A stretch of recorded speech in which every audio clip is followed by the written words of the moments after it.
Now there's nothing left to lose. And though I understand it's hard sometimes to make up your mind in these trying times, yeah, I just can't accept you leaving me when I'm overseas with the heart so heavy. Think that I deserve the truth for once, not a guilty tone, 'cause you're not alone, yeah. You said you wanna come home, but I know you don't. So this time I won't hear it on the phone. If you got something to say to me, then say it to my face. What it's all about, why you're bailing out. Think you owe me an apology. Just say it to my face. You're sorry. You're so sorry. You're so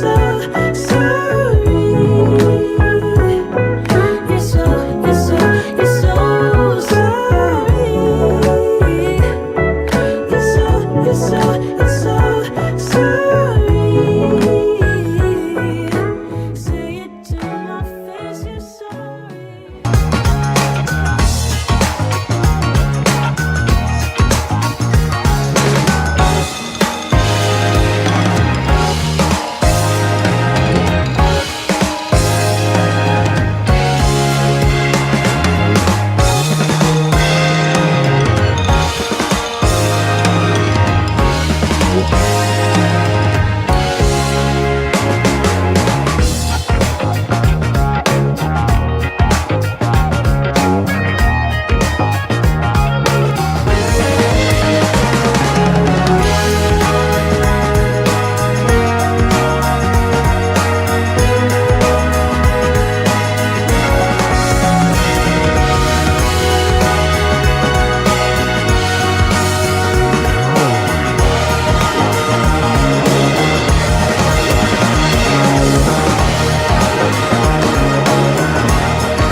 The Benjamin Dixon Show is only possible with listener support.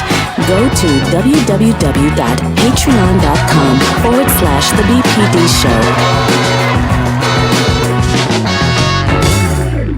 Good morning and welcome to the Benjamin Dixon Morning Show. It is Solidarity Wednesdays with our friend, our sister from another mister, Nomiki Const. She is already here this morning. Good morning to you, Sister morning. Nomiki. It is always a pleasure to start off Wednesday mornings bright and early talking about how we can work in solidarity for our common goals. Good morning to you. Well said. And what a way to start a morning. Good morning. How's everything going over there? It's going, I think everybody on the team this morning had something happen to their computers this morning. So we are running a little bit behind. But that said, Dr. Carl Mack will be joining us momentarily. We also have Georgia Fort, who's coming in on the clock to cover all the news covering Black Lives, as well as Rebecca Zor, DJ Exclusive. We have the full show for everyone this morning. Good morning to everyone on Facebook, YouTube, Twitter, Twitch, and to our family at ActTV. Remington, the gun manufacturing company of the gun that was used in the Sandy Hook massacre, found liable to the tune of $73 million. And this may be very well the largest payout by a gun manufacturer. And this is a historic decision. I want us to really think like this. It's taken this amount of time this is a major step. But Nomiki, I'm a little afraid of not even the backlash so much, but the judicial backlash to try to make something like this never happen again. And so I'm a little apprehensive about celebrating, but this is clearly a monumental decision. It's historic. It's monumental. I think the only caveat is that it is a settlement. So I'm very curious what would have come out if this was a public trial. If during discovery there was information about, for instance, their connection to the NRA, whether or not they fund different efforts. I mean, that kind of stuff, whether it was relevant or not. I mean, it might have been relevant because of the way Sandy Hook was played out in the media. But I think you're right. I think, we have to be very careful. With that being said, it's to use it as a precedent. I mean, who knows? Republicans just goes too far. I mean, they don't even take but this is a very tough one to use as a precedent if you're not operating at a sociopathic level. Nomiki and Ben, I'll tell you what, when I saw the story break, the first thing that came to my mind is absolutely is historic. It's a precedent. And you got to believe that, what we know is that the NRA and the gun industry has fought. They have used all of their might to fight against cases like this. Yeah. No different. So the parallel to me was what the tobacco industry used to do. The tobacco industry absolutely knew the harmful effects of cigarettes, but they fought with everything they had. I don't care how small the case was, let alone how large it was. And the NRA did the absolute same thing. So I'm trying to say to myself, figure that Remington would pay $73 million to lose a case like this has absolutely opened the gateway, opened the door. I hope so. I believe for us to get sensible legislation, because trust and believe, when you look at it, wasn't just Remington that paid, it was everybody who funds them, the insurance companies, the banks, anybody, Wall Street, anybody that invests in this industry. They now have a wake-up call based on this lawsuit. So even if this lawsuit hadn't have been as large as it was, it's not the size of the lawsuit that they're most afraid of. It's the mere fact that they lost this lawsuit, and culpability and accountability was placed on Remington and all who are part of their supply chain, their financial aspects. That is one of the big aspects of this case, no different than it was with the tobacco industry. Absolutely. And Dr. Mack, as you mentioned the tobacco industry, it reminds me of what's happening with COVID as it pertains to these corporations, right?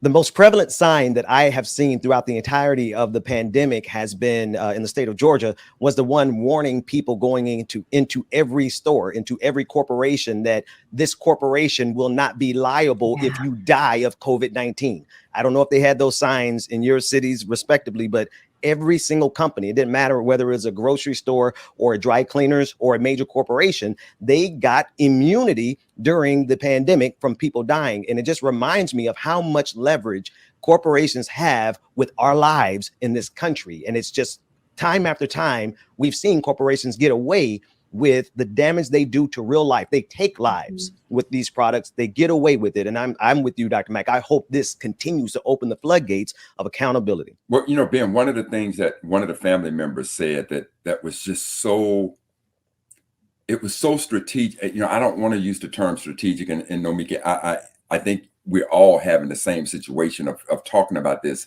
on the heels of this type of precedent being set at such a tremendous loss. So I certainly don't want to sound insensitive. And I'm sure that to these parents, 73 million, they would gladly give that back to have their children back, to have their loved ones back. So I get it. But one of the things that they said that they were pleased with was to be able to also bring out all of the internal documentation that speaks to, when these gun manufacturers make the kind of weapons they make, what is the marketing and strategic plan of who it is that they're targeting, that they want to buy these types of weapons. So, being to that point, when folks make a raid on things and you don't have sensible legislation, in effect, this lawsuit says that if you allow one of our weapons to get inside that, or in the hands of someone who is deranged, and you haven't done that, we could be held culpable for that. Trust and believe. Yes, They sir. gonna want to be behind that, because I certainly, if I made a product and I knew it would to be as dangerous as it is, and no matter who gets it, somehow it could come back to me and not just stay within that individual, you're gonna be on the front line of trying to bring about some change. At least that's what logic says to me. Absolutely. Yeah. Nomiki, tell everyone what you have coming up today. I know I'm going to be with you later on today for Solidarity Wednesdays, but tell everyone how they can get up with you and support what you have going on. We have you every Wednesday. We air at 8 p.m. Eastern on YouTube and on Twitch, and you can check us out on all of the different podcast platforms. The Nomiki Show. It's pretty easy. There's nobody else that. I mean, there are people who have my name, but they don't have a show. Who do we have on today? We have Dr. Osgood. We're going to talk about COVID and what's about COVID, the state of COVID. It's just, where we are and, whether or not there's a lot of mask mandates that have gone down, especially in New York State. Big conversations about that, whether it's safe. The CDC obviously is offering conflicting information. Washington, D.C., I don't understand what's happening here, but they just released their mask mandate and vaccination mandate, so you can go to like a stadium, and I don't understand the logic behind that. Coachella. Yeah. And then we also have Julia Doubleday. We're going to talk some foreign, international, probably Ukraine, and Napoleon de Legend, who comes on every Wednesday. I gotta get Napoleon on the show. Tell him I said what's up. I hit him up on Twitter. Nomiki, thank you so much. Before we get out of this segment, Dr. Mack, is Google nearby? She's waiting on you, man. Hey, well, let's check it out. Always there. Hey, Google, what happened today in Black history? On February 16, 2001, the National Hockey League honored retired player Willie Aree at the 6th annual Willie Aree All-Star Weekend. Willie Aree was born on October 15, 1935, in Fredericton, New Brunswick, Canada. Drafted by the Boston Bruins of the National Hockey League in 1958, Aree became the first Black person to play in an NHL game. The first Black American to play in the NHL was Val James with the Buffalo Sabres. Adapted from Black Heritage Day 4 calendar by author, lecturer, and civil rights activist Dr. Karl Mack. So there you have it, Nomiki. In a sense, we're now looking at the Jackie Robinson of hockey. Look at that. Hey, as a Buffalonian, I'd love to hear that Buffalo Sabres part too. There you go. Thanks, we'll be guys. back with more of the Benjamin Dixon Morning Show right after this. Thanks so much, Nomiki. Thank you all. I am, as always, joined by Dr. Karl Mack. And this Friday, we are joined by Pastor Anthony Galloway. I'd like to bring both of them right into the conversation. Good morning, gentlemen. I hope the day is going well. It's early where you are. How goes the day? Very well, very well. Brother Galloway, good morning. Brother Dixon, good morning to you. Happy Friday. Good morning to all. Good morning. I want us to begin this morning with COVID-19. Dr. Mack, you and I have had ongoing conversations about us following the science and what does getting back to normal look like? There's some updates from the CDC, as well as the possibility of moving the nation towards some sense of normalcy. But there's a lot of caution that has been given by experts. The CDC may join the COVID rollback, but there are experts who are weighing in saying that this is not the time. It is too soon to declare victory over the pandemic. As of February 16th, vaccinations were at 516,988 vaccinations on that single day, which is a feat to behold. 65% of the United States is fully vaccinated. 214.2 million Americans are fully vaccinated. On the flip side of that information, 2,212 deaths occurred on that same day. We are averaging somewhere around that amount of death every day. That's almost a 9/11 happening every day. But experts are saying that we may be seeing, light at the end of the tunnel. Let me begin with you, Pastor Galloway. Thank you for joining us. What are your thoughts about this juxtaposition between the quote unquote experts, also, political leaders? This is not just the doctors who are, this is mainly our political leaders who are pushing to move us towards some normalcy, but we do still have a staggering amount of death happening. Well, it's interesting. As a a leader of a church parish, right? One of the things that we are struggling with is the same thing. Folks are wanting to be done. They want to get back together. They want to grab a sense of that, and it's hard because we have to keep the numbers and the spread right in front of us, especially as before we were having this conversation. It was that as long as I'm vaccinated and boosted, then I have all the best protections out there and I can be relatively sure. But now we're moving towards something, treating this like the flu. And some countries have moved to that space and others haven't. Now, it's a very different story where I am. 98% of my congregation is fully vaccinated and boosted. And the other percentage that's there is made up a lot of young little kids who can't get vaccinated yet. So they're having a very different conversation than just a few blocks over and just a few counties over. And so, part of my wondering is there some places where that match that 65%, some match or some are much better than others.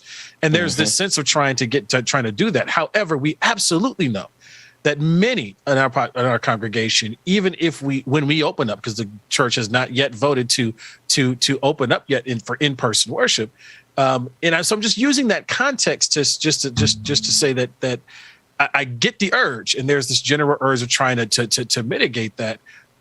However, are we ready to move into a space where we treat this as a flu, especially given that Omicron has a cousin that is creeping out in many different parts of the country that is more contagious and possibly, as they continue to study it, possibly having more severe symptoms than Omicron.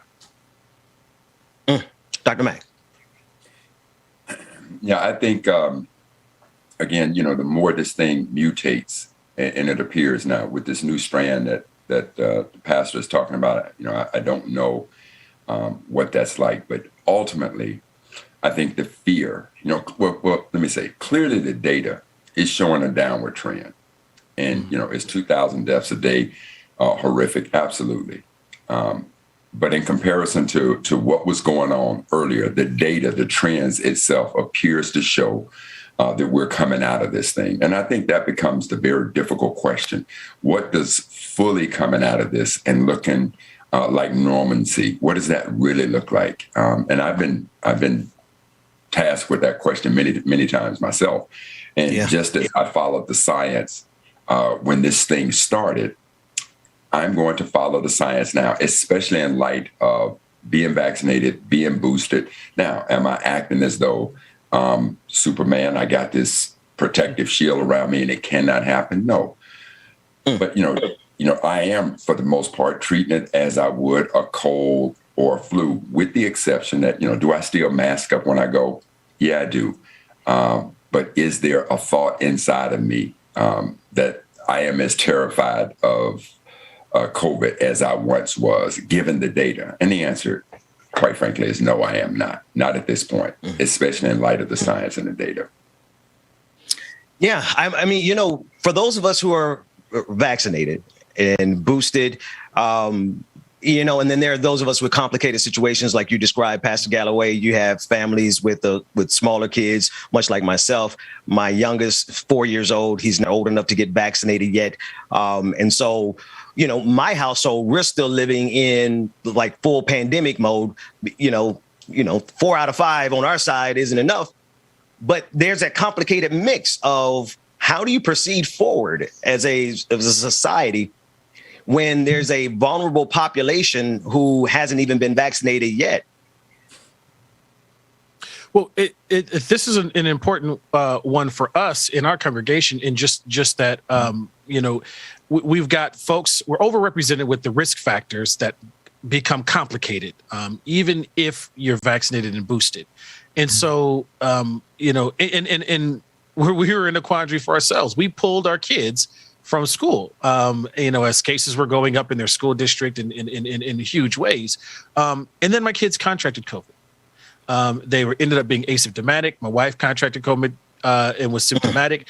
For some reason, I remain have tested negative consistently because I test regularly because of my engagement and with people as a pastor. And so I have never had COVID. And so, I was in the same household. I was doing the same things. And so, even we have as to Dr. Mack's point, have adjusted a little bit. However, we still have my grandmother who's vaccinated, boosted, fully protected, doing all the protocols she can. But if she gets COVID, even the less virulent Omicron strain, she is going to have major complications. And we even lost a major one of our leaders here in Minnesota, who has been on the ground. I know Sister Georgia, covered, his work, Brother Melvin, and he was, protected. So there's still this looming piece that is going to have us adjust to, as Dr. Mack alluded to, normal is not going to look like normal did before. Normal's still going to have to come with this level of protection. But quite frankly, we were trying to convince folks of this with the flu virus to get the flu vaccine even before COVID was here. And that same group of population is still at risk now, and we're still having to take that into account. And quite frankly, with new options, I don't think my older population is going to return to in-person worship anytime soon. I think they're going to remain online, just as an exemplar. Yeah, and Pastor Galloway and Ben, when we think about the definition of herd immunity, right? I'm literally looking at the definition now, and I'd like to read it to us, and before I give this comparison. But it says herd immunity is resistant to the spread of an infectious disease within a population that is based on pre-existent immunity of a high proportion of individuals as a result of previous infections or vaccinations. And so in its quintessential meaning, that is exactly what we're looking at now. We're looking at the fact that a higher population who has had it or has been vaccinated, we have gotten to a higher population of us who have been vaccinated. There is a higher population of those of us who have had it. We've watched this thing mutate from a more deadly impact to one that is far more contagious, but not as deadly. So given that, a lot more of us have had it. A lot more of us have been treated for it. And so that begins to lessen the impact of it. And so the comparison I'll have is, what normal looks like. I think we all can remember in our lifetime when we would go to the airport, you could literally walk up to the gate. Yeah. And after 9/11, that all changed. But now we've gotten used to that new normal where our loved ones used to literally be standing right there at the gate when we walk off the plane or when we board that plane. And now they're waiting at a security area, in which we can't breach. So that becomes our new normal. But have we adjusted to that? Does that seem normal now? Absolutely, it seems normal now. It's hard for me to remember when I used to be able to walk to the gate and greet my loved one as they boarded the plane or as they're coming off the plane. That seems so foreign to me because this has become our new. Yeah, I mean, to both of your points, the new norm. Here's my question then, because the things that are being targeted by political leaders to get us back to their sense of normal are the very things that could exacerbate the pandemic even further. I'll give you specific examples. They're really pushing against mask mandates. Like, that's one of the main things they're trying to say is like, we should get rid of these mask mandates. Whereas I'm a firm believer that needs to be a part of our new normal, because that's how we're going to keep these variants from popping up and setting us back. And then two, they're targeting vaccine mandates. Those are the things that would help us get to a new sense of normal.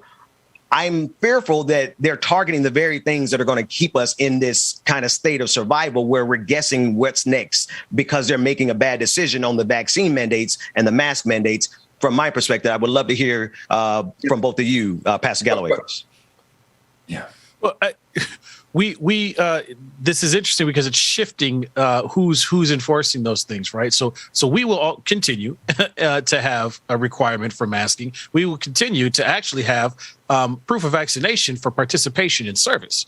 This is something that a lot of the areas, I think what I'm seeing is a shift in this shift is causing a predictability of where you're going to see these things. So in the metropolitan areas that I serve and live in, those cities are taking up the continuing requirement for masking. Restaurants are doing very similar. You're going to see who's going where, but it's also going to make predictable where we're going to see the proliferation of continued spread. And right now we have areas where vaccination rates are much different than not just the national average, but the city averages.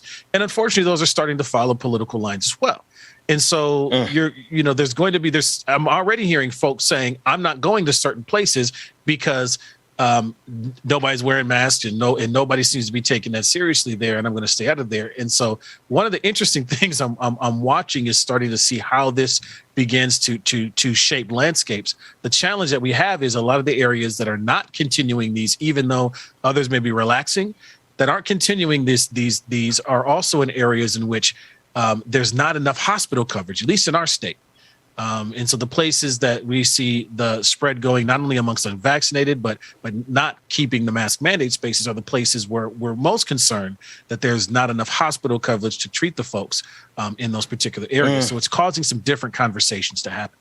Yeah. And so Ben, to the point of vaccine mandates and mask mandates, again, Brother Ben and Pastor, when we all first talked about this, we were absolutely following the science and we were following what we were watching.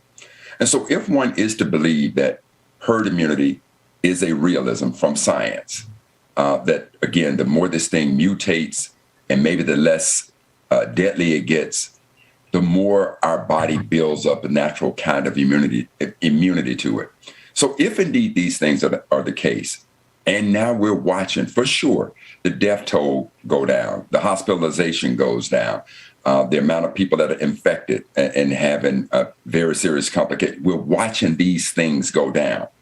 So at that point, if I'm not seeing the type of devastation that we saw when COVID-19 hits, I am all in favor of people who say, look, you don't mandate this to me.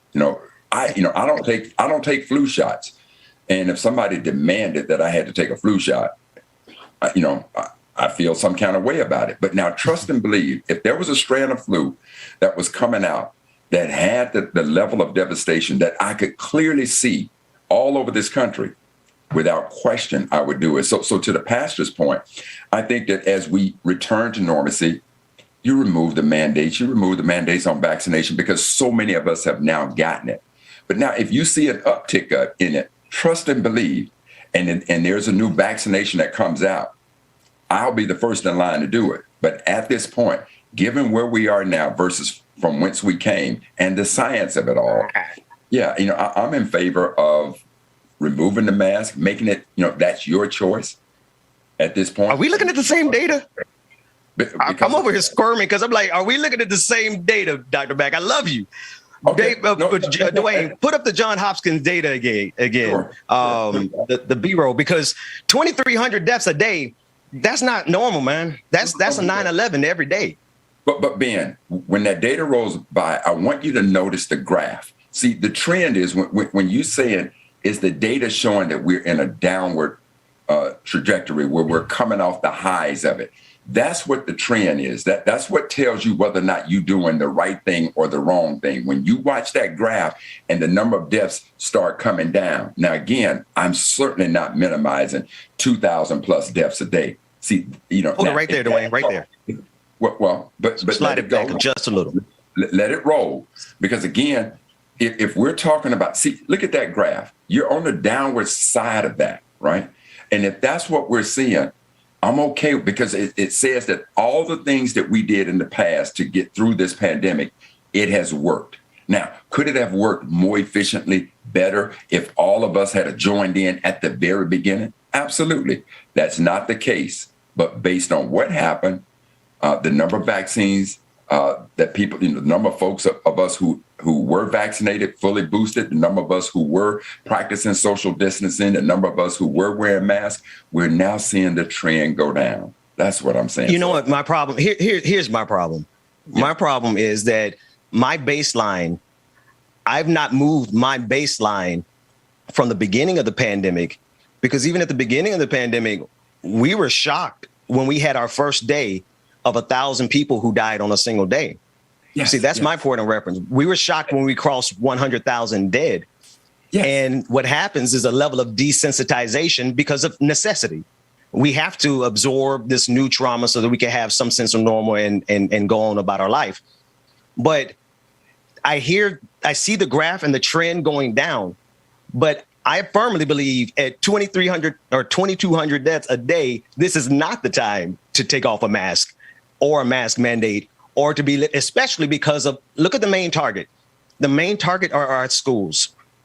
Our schools are the ones that are being targeted to say, take off these masks from our kids' faces and whatever the case may be for the vaccine mandates. This is a very precarious point. I don't think we're at an inflection point where we can smoothly sail out of this. And if we're telling people to take off their mask right now, we could be right back where we started. Yeah, but that's the question that we started with you and Pastor Galloway. That's the question we started with. What does normal look like? At what point do we feel that we've gotten through this thing? Because to some degree, it's no different than the atrocities that have happened to us as a people through medicine and science, right? We're still traumatized by that to the point that we don't trust medicine and science to a large degree because of what happened in our past. And because of the devastation that was COVID-19, there's a lot of us that may never, ever. So to Pastor Galloway's point, he had members of his congregation that may never return. So that's why the question comes, what does it look like? At what point do you say, okay, we got the all clear? I don't know that you will ever see something that says we have the all clear. There are people that will forever mask up going forward because of how traumatized and how devastated COVID-19 was when it hit. So that is my point. And at this time, we're certainly not seeing the level of devastation we did when COVID-19 was rampant. But we are. We literally are. I love you, Dr. Mack, but we literally are seeing that 2,300 people dying a day. That's what we have not had a phase where we had a sustained level of 2,200 people dying a day at any phase. Like the volume of death has increased. You have to show me that at the height, when Governor Cuomo was reporting from New York, you have to show me that at one point we were far beyond 2,300 deaths a day. We were way above that. I'm saying a day, Ben. So I'm going to put a pin there. I'm going to put a pin there because that's a point of clarification that we need to get before we can have a meaningful conversation past that. So, say that again. I've been asking you for that clarification for a while. Man, you got the same Google I got. Ask your Google assistant over there. Hang on a second. And I got the data on the screen. I think the shock of it all. I tell you what. Yeah. Let's hold it here just because we got a long show to go before us, and I want to pivot backwards just one step. We did not begin this morning like we normally do, rooted and grounded in Black history, and I am excited about the Black history for today. Hey Google, what happened today in Black history? On February 18th, 1931, writer Chloe Anthony Wofford, better known as Toni Morrison, was born in Lorain, Ohio. A true literary great, Morrison is the first Black writer to win both the Pulitzer Prize and Nobel Prize. In 1988, Morrison won the coveted Pulitzer Prize for her fifth novel, Beloved, 1987. On October 7, 1993, Morrison became the first Black American to win the Nobel Prize for Literature. Adapted from Black Heritage Day 4 calendar by author, lecturer, and civil rights activist Dr. Karl Mack. I ordered my I'm calendar excited yesterday. about this one. Oh, go ahead, Dr. Pastor Galloway.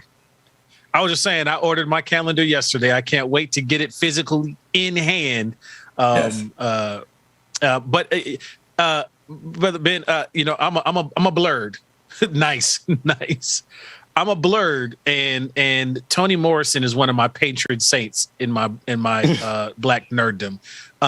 Just because between her and Octavia Butler, my science fiction in my fantasy and my Afrofuturist thought process. I mean, I still want to make a case that Beloved is an Afrofuturist piece of work out of 1987. But I'll leave that thesis for another day. Toni Morrison has been so groundbreaking. We would not have Black Panther. We wouldn't have had a lot of these modern writings if you didn't have her work kind of laying the foundation there. So I think it's apropos that we celebrate Toni Morrison today, not just for the contributions, but for the subject matter.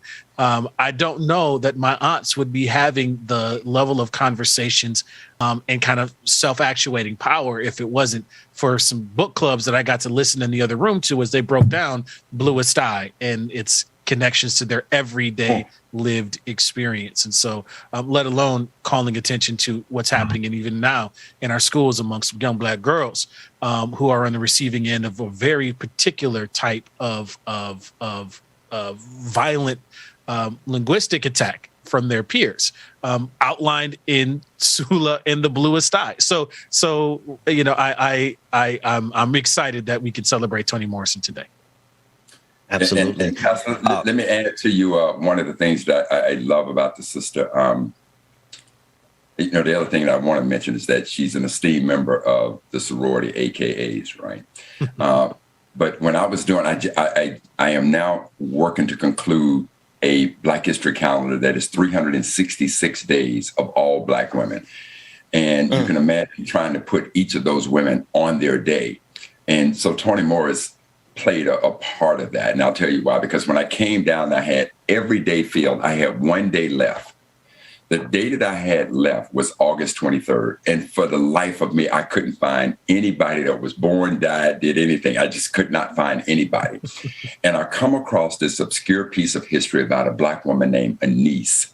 And in August 23rd, 1828, she killed her 2 enslaved children, took them to a pool of 3 other children, and she drowned them. And she was hung on that day. Right. And as I'm reading, I'm thinking, you know, Carl, how would you put her in the, I mean, what justification are you going to use for that? And I started thinking about Toni Morrison's book, Beloved. So if you remember in the movie Beloved, there's a scene where the enslaved woman, mother, who is trying to escape with her enslaved children, as they're about to be caught, she takes a knife out and she kills one of the children. Right. Why did she kill the child? She killed the child, in the words of Frances Ellen Harper, there was a thing called infanticide, a mother's infanticide, which says that a mother would, in order to protect their children, the ultimate show of love is, I would rather kill my baby than allow my child to grow up in slavery. And Victor Hugo gives a quote that says, if a soul is left in the darkness, sins shall be committed. The sin, the crime is not he who committed the sin.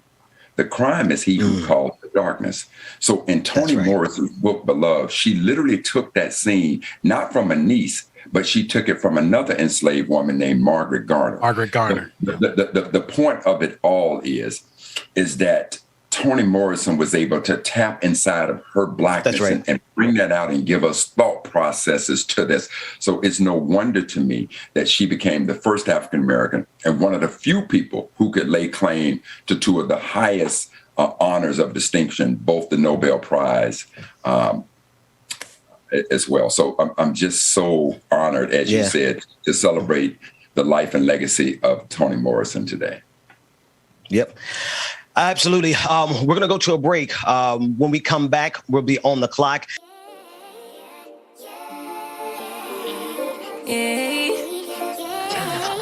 Bad little flex, she wanna know me. I stay low key, all gas, no brakes. Baby, let them hoes sleep. Body on 10, make your girl OD. I get in my way, never out of my lane. Feel like you the one and I'm on one. Good morning, people. Y'all know who it is. Y'all know the voice. Y'all know the sound. It's your boy DJ Exclusive is in the building. James W. Williams is here. Good morning, everybody. Welcome. Make sure you grab your coffee, your tea, whatever it is you need to get your morning started, y'all. Good morning, everybody. Keep your minds on me. On try, baby, I think you should side with me. Stay solid one time if you lie with me. Just promise you never lie to me. Keep the moves on tuck. I know it's all up. Everything good. Keep the vibes on crush. I know it's all good. Know it's all love. Good morning, y'all. Y'all make sure y'all stay tuned. We got one coming up on the Benjamin Dixon Morning Show, man. On the Clock is coming up next with George and Fort. Y'all make sure y'all stay tuned. Good morning, everybody. Like I'm feeling like a man. Lately, can't nobody do it like I can. Daily, baddest in the lattice in the land. Body turn your nigga to a fan up, fan. I made it where I'm at on my own. Had a couple blocks in the road, but I get to the bag on the low. I be counting stacks while they grow. Yeah, you know me, baby. Won't you keep me company? Give me something to do when I get lonely. I got something for you when we get home. If you let me put it down, when I come in town, you should slide on me. Keep your minds on me. On try, baby. I think you should side with me. Stay solid one time if you lie with me. Just promise you. Good morning, everybody. Good morning. See everybody in the chat room. Good morning to you. Make sure you get your coffee and tea, man. We're coming back momentarily, so make sure y'all stay tuned. On the Clock is starting up next.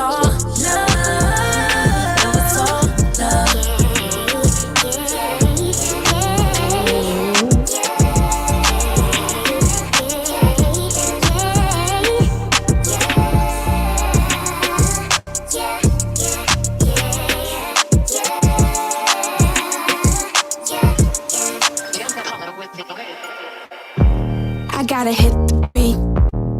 I gotta hit the beat, beat. I gotta hit the beat. I gotta hit the beat, beat. I gotta hit the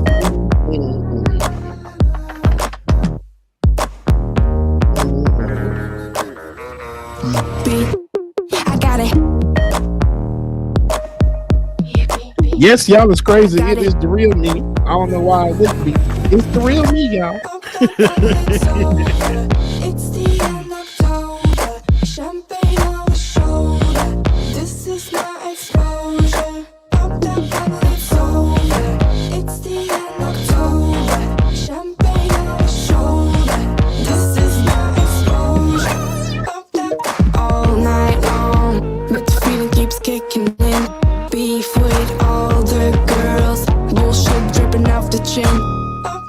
All night long, but the feeling keeps kicking in. Beef with all the girls. Bullshit dripping off the chin.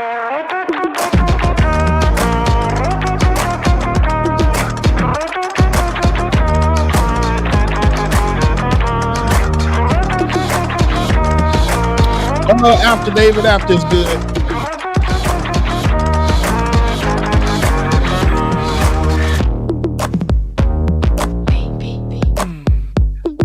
All right, y'all. I think we are ready to go now. I gotta hit the beat, beat. I gotta hit the You drop this. Yeah. Like they're bringing What needed this song is called Hit the Beat by Make Room for the Kings or something? Make Room for the Kids. It's called Hit the Beat, Make Room for the Kids. Feel like cold nights feel heavy. Same place going in the heart of the city. Nitty gritty feels iffy and the eyes feel shifty. The shit we're in, yo, it's all mad risky. all night long, but the feeling keeps kicking in. Beef with all the girls. Bullshit dripping off the chin. All night long, but the feeling keeps kicking in. All right, y'all. Welcome back to the screen. My brother from another mother, Benjamin Dixon, man. Good morning, Ben.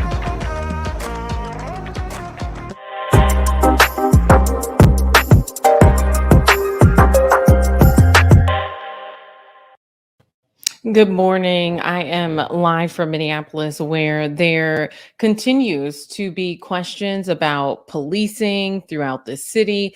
This Friday, we know that Kim Potter, who was convicted of fatally shooting Dante Wright, convicted of first-degree and second-degree manslaughter, she'll be sentenced.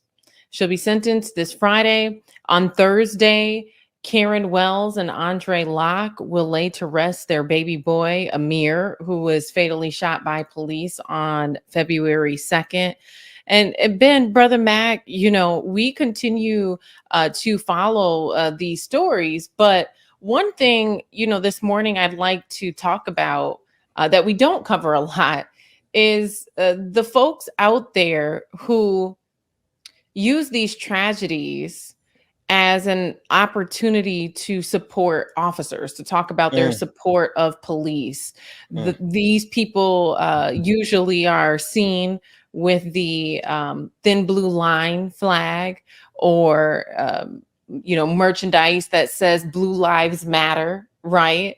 We don't talk about that side of it very often, but those people have shown up at some of the most tragic times to push forth their agenda, despite the loss of life. Yeah.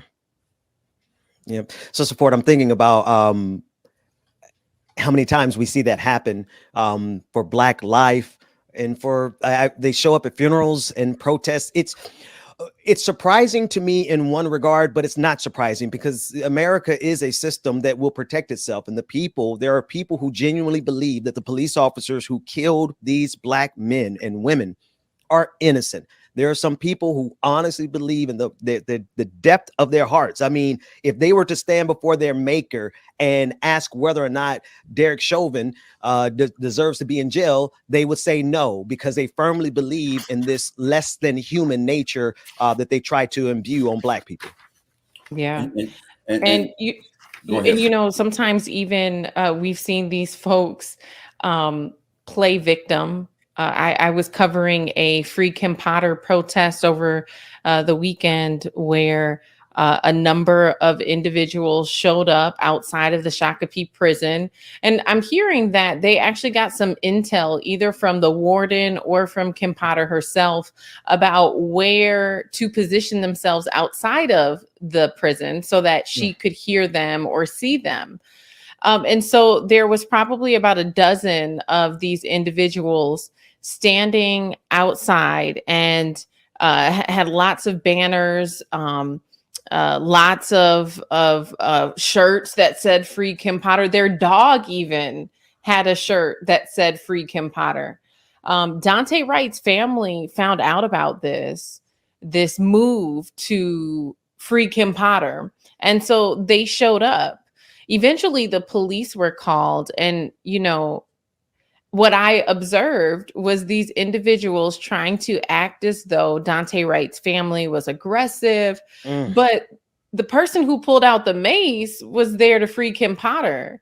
The person who ended up touching another individual was there to free Kim Potter. I want you guys to take a look at what took place over this weekend. Individuals rallying outside of the Shakopee prison, trying to make a plea for Kimberly Potter to be released. Take a look. Here to support Kim, not to protest or not to speak about anything that happens. We're here to support Kim. Weird as hell. Go ahead, I dare you to make me. I dare you. Cause it don't make no sense. This baby ain't alive. Yeah, Kim Potter! Kim Potter! Oh yeah, that's right. Are you ashamed? Is that why you're shaking your head? No.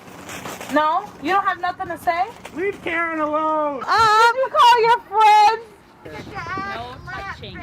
I know you're big buddy. What are you standing up here for? You don't look, you ain't scary. Don't be right! Don't be right! Don't be right! We can be loud. There's not a noise ordinance. I understand that. Okay. Yeah, we don't have a problem with you guys being in either. Just don't put your hands and push and shove. No one's touched you, sir. Yes, you did. And you pulled your mace out. We're peaceful, sir. No, you're not peaceful. You pulled your mace out. That's peaceful? What's so scared? I'm your color, right? I don't know, are you? I am your color, ain't I? Not even engaging. Did anything wrong. Kim Potter did something wrong. He started it off. He started it? She would have never even pulled him over if it would have just been her. She said that in court. He didn't start shit. Kobe Heisler. You want to talk about Kobe? She's going to have to answer to that. You know the DOJ picked that up. Her little cover up, turn off your body cams, don't say nothing, meet around the corner and everything goes. I guess I don't know a lot about that. It was a mental health call. Then they called the cops. They said, we don't need you. They show up anyway. They killed Kobe. And she pulls up to the scene. Turn off your body cams. Don't talk in the car. Meet around the corner. Are you ready to go home and pull it up yet, or so you want us to leave? Well, I'm asking. At some point, what time are you going? Who shut down? Who shut down? They're getting too close to nothing.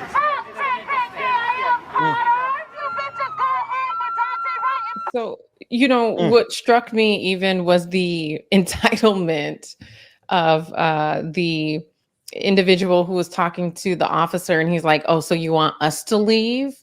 And there was this, it felt like, sense of entitlement that they shouldn't have to leave, that Dante Wright's family should have to leave. And it's just mind-boggling that, we have gone through the entire judicial process. Kimberly Potter was charged. She was found guilty in a court of law by jurors of her peers. That's right. And yet and still you have this group of individuals who feels like she should be released. Well, Sister George, first of all, good morning. And again, thank you so much for covering this. But, from my perspective, this harkens back, clearly what we all seeing is this disrespect for a Black life. Mm-hmm. But this is the way the American Constitution was built on this principle. And when I say that, I'm not being subjective. I want to make sure that everybody understands that I am completely objective when I say that the American Constitution was built on this principle. All one has to do is go to Article 1, Section 2, Part 3 of the Constitution, where they basically said that we are 3/5 of a man. This form of slavery that was brought forth in this country is the only form of slavery that took the enslaved out of the human equation and reduced the enslaved to chattel property. And that same mindset by which the Constitution of the United States was formed is permeating today. And that is what I see when I see this. You can now take a woman who has taken the life of a Black man, and as the woman said, Dante Wright didn't do anything wrong. Kim Potter did something wrong. And now that we want to hold her accountable, now that we want to hold history accountable, you got these folks who says, no, she is right. The rules don't apply to you because you're Black. Your history don't matter because it speaks of what we did wrong. We should not be held accountable. And so that is what I see when I see this. And as far as that blue line ain't thin. That blue line is as thick as the history of law enforcement has been in this country as it applies to us. They want to protect themselves. They don't want to hold themselves accountable, and they want to treat us in the same form that the Constitution was formed, in the fact that we are less than human and we don't deserve the accountability when one, as you so aptly stated, Sister Ford, when one breaks the law, is held accountable, judged, held accountable in a court of law. But that's not fair. Still, let her go. That's right. Yeah, that's right. And they're so confident in their wrongness. That's the thing that blows me away, is that there's a group of people in this country, and I don't know, maybe we're all capable of being that confident in our wrongness, but God help me, I don't want to be that right, that wrong, and that loud, and put myself in a position where I am now actively harming another family who lost their loved one because my mindset. And when I see those people, I see twisted mentalities. I see people who think that Black life, like Dr. Max said, is less valuable. They'll never say it. But at the end of the day, when you're willing to say a person who has killed someone, who has gone through due process and is now guilty, deserves to be free. And watch this, Georgia, you put us up on this game. All this is leading up to the sentencing this week, if I'm not mistaken, correct? Yeah, that's right. The sentencing is scheduled for this Friday, which we do plan to stream that. So we'll find out how long Kim Potter will serve. And when we look in Minnesota, I mean, the only other cases we can point to is Chauvin, who was sentenced to 22 years. However, he had, harsher charges, right? And then there's Mohamed Noor, who had similar charges as Kim Potter. And these were both two other former officers who were charged and convicted. Mohamed Noor was sentenced to, I believe, 12 years, but he appealed some of his charges. And so I believe his sentence was reduced. So there's a big question mark as to how much time Kim Potter's going to be serving. But this idea that you have people who are advocating for quote unquote blue lives when there is no such thing as a blue life. And this is a direct response to the advocacy for Black life. You know, we have this portion of the population that wants to uphold the badge and make it seem as though when you have that badge, you have a right to kill, you know, with impunity. And this idea that, you know, blue lives matter. Well, there is no such thing as a blue life. At the end of the day, the men and women who wear that uniform can go home and they can take it off. They can go home. They can choose a different profession if they want to. When you are born Black in this country, there ain't no walking out your skin. It is a part of who you are. And the way that this society has continuously dehumanized us and criminalized us, I think that the folks who are advocating for Black life have every right to protest and to be upset and continue doing what they're doing, right? And Georgia, you said something, and based on your extensive coverage in Minnesota, you said that we don't have many of these cases to compare to. So can you speak to that? Being in Minnesota, clearly we can name the number of Black lives that have been taken.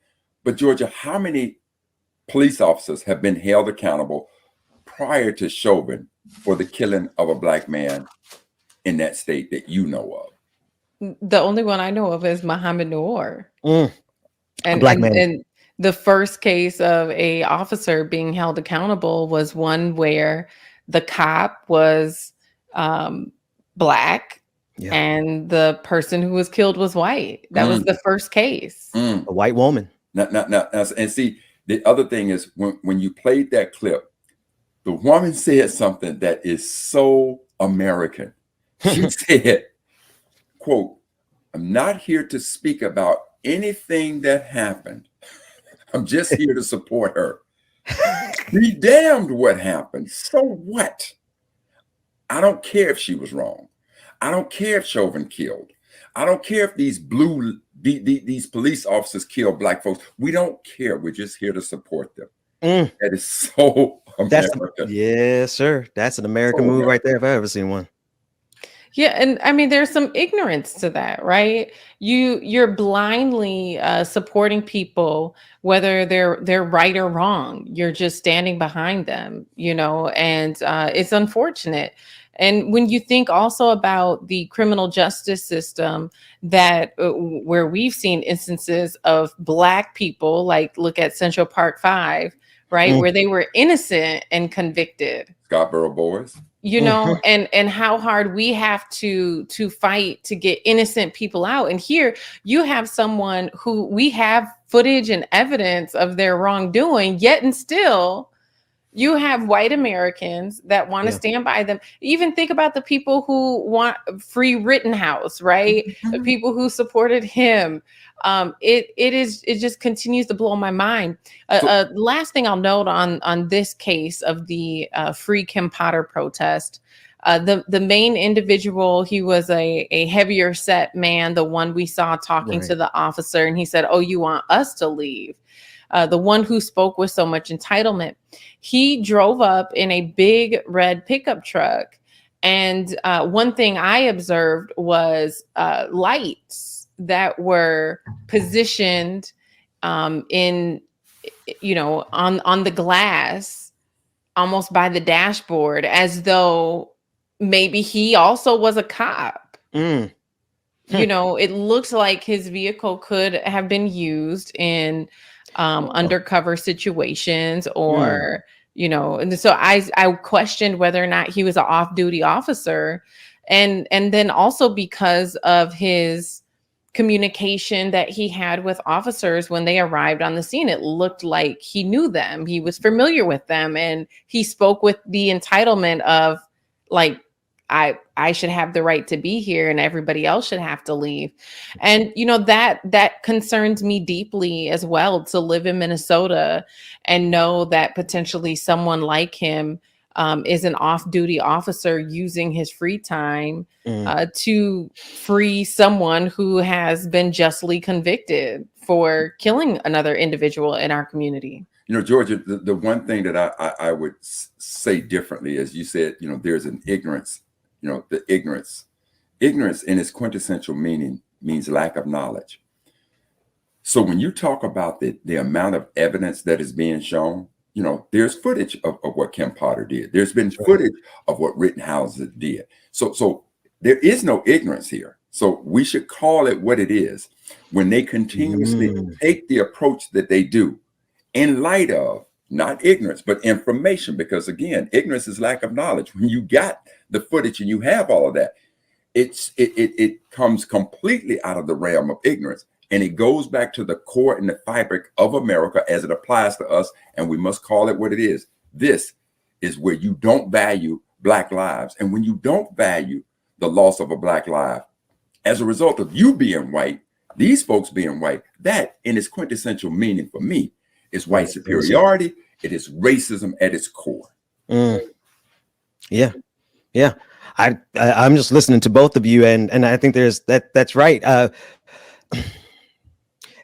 There's a veil of bigotry, racism, white supremacy. It is a complete. They have a complete inability. They have a complete inability to recognize the humanity of anyone else except for their own. And that is being brought to bear when they pull us over. Georgia, you were talking about the the possible police officer because of his disposition, his communication, and his vehicle. I'll just go a little bit step further and say every time we get pulled over, we are getting pulled over by someone who has a political ideology. We're getting pulled over by someone who has a political affiliation. And depending on where you are and who you get pulled over by, you might be getting pulled over by a Trump supporter. So I absolutely have no problem whatsoever identifying police officers outside of their blue shield, because underneath that shield is a political ideology, most likely conservatism, which is detrimental to the health of Black people. Speaking of, you brought up Starbucks, and we have a clip that Sister Georgia Fort was able to get in the Starbucks unionizing efforts there in the Twin Cities.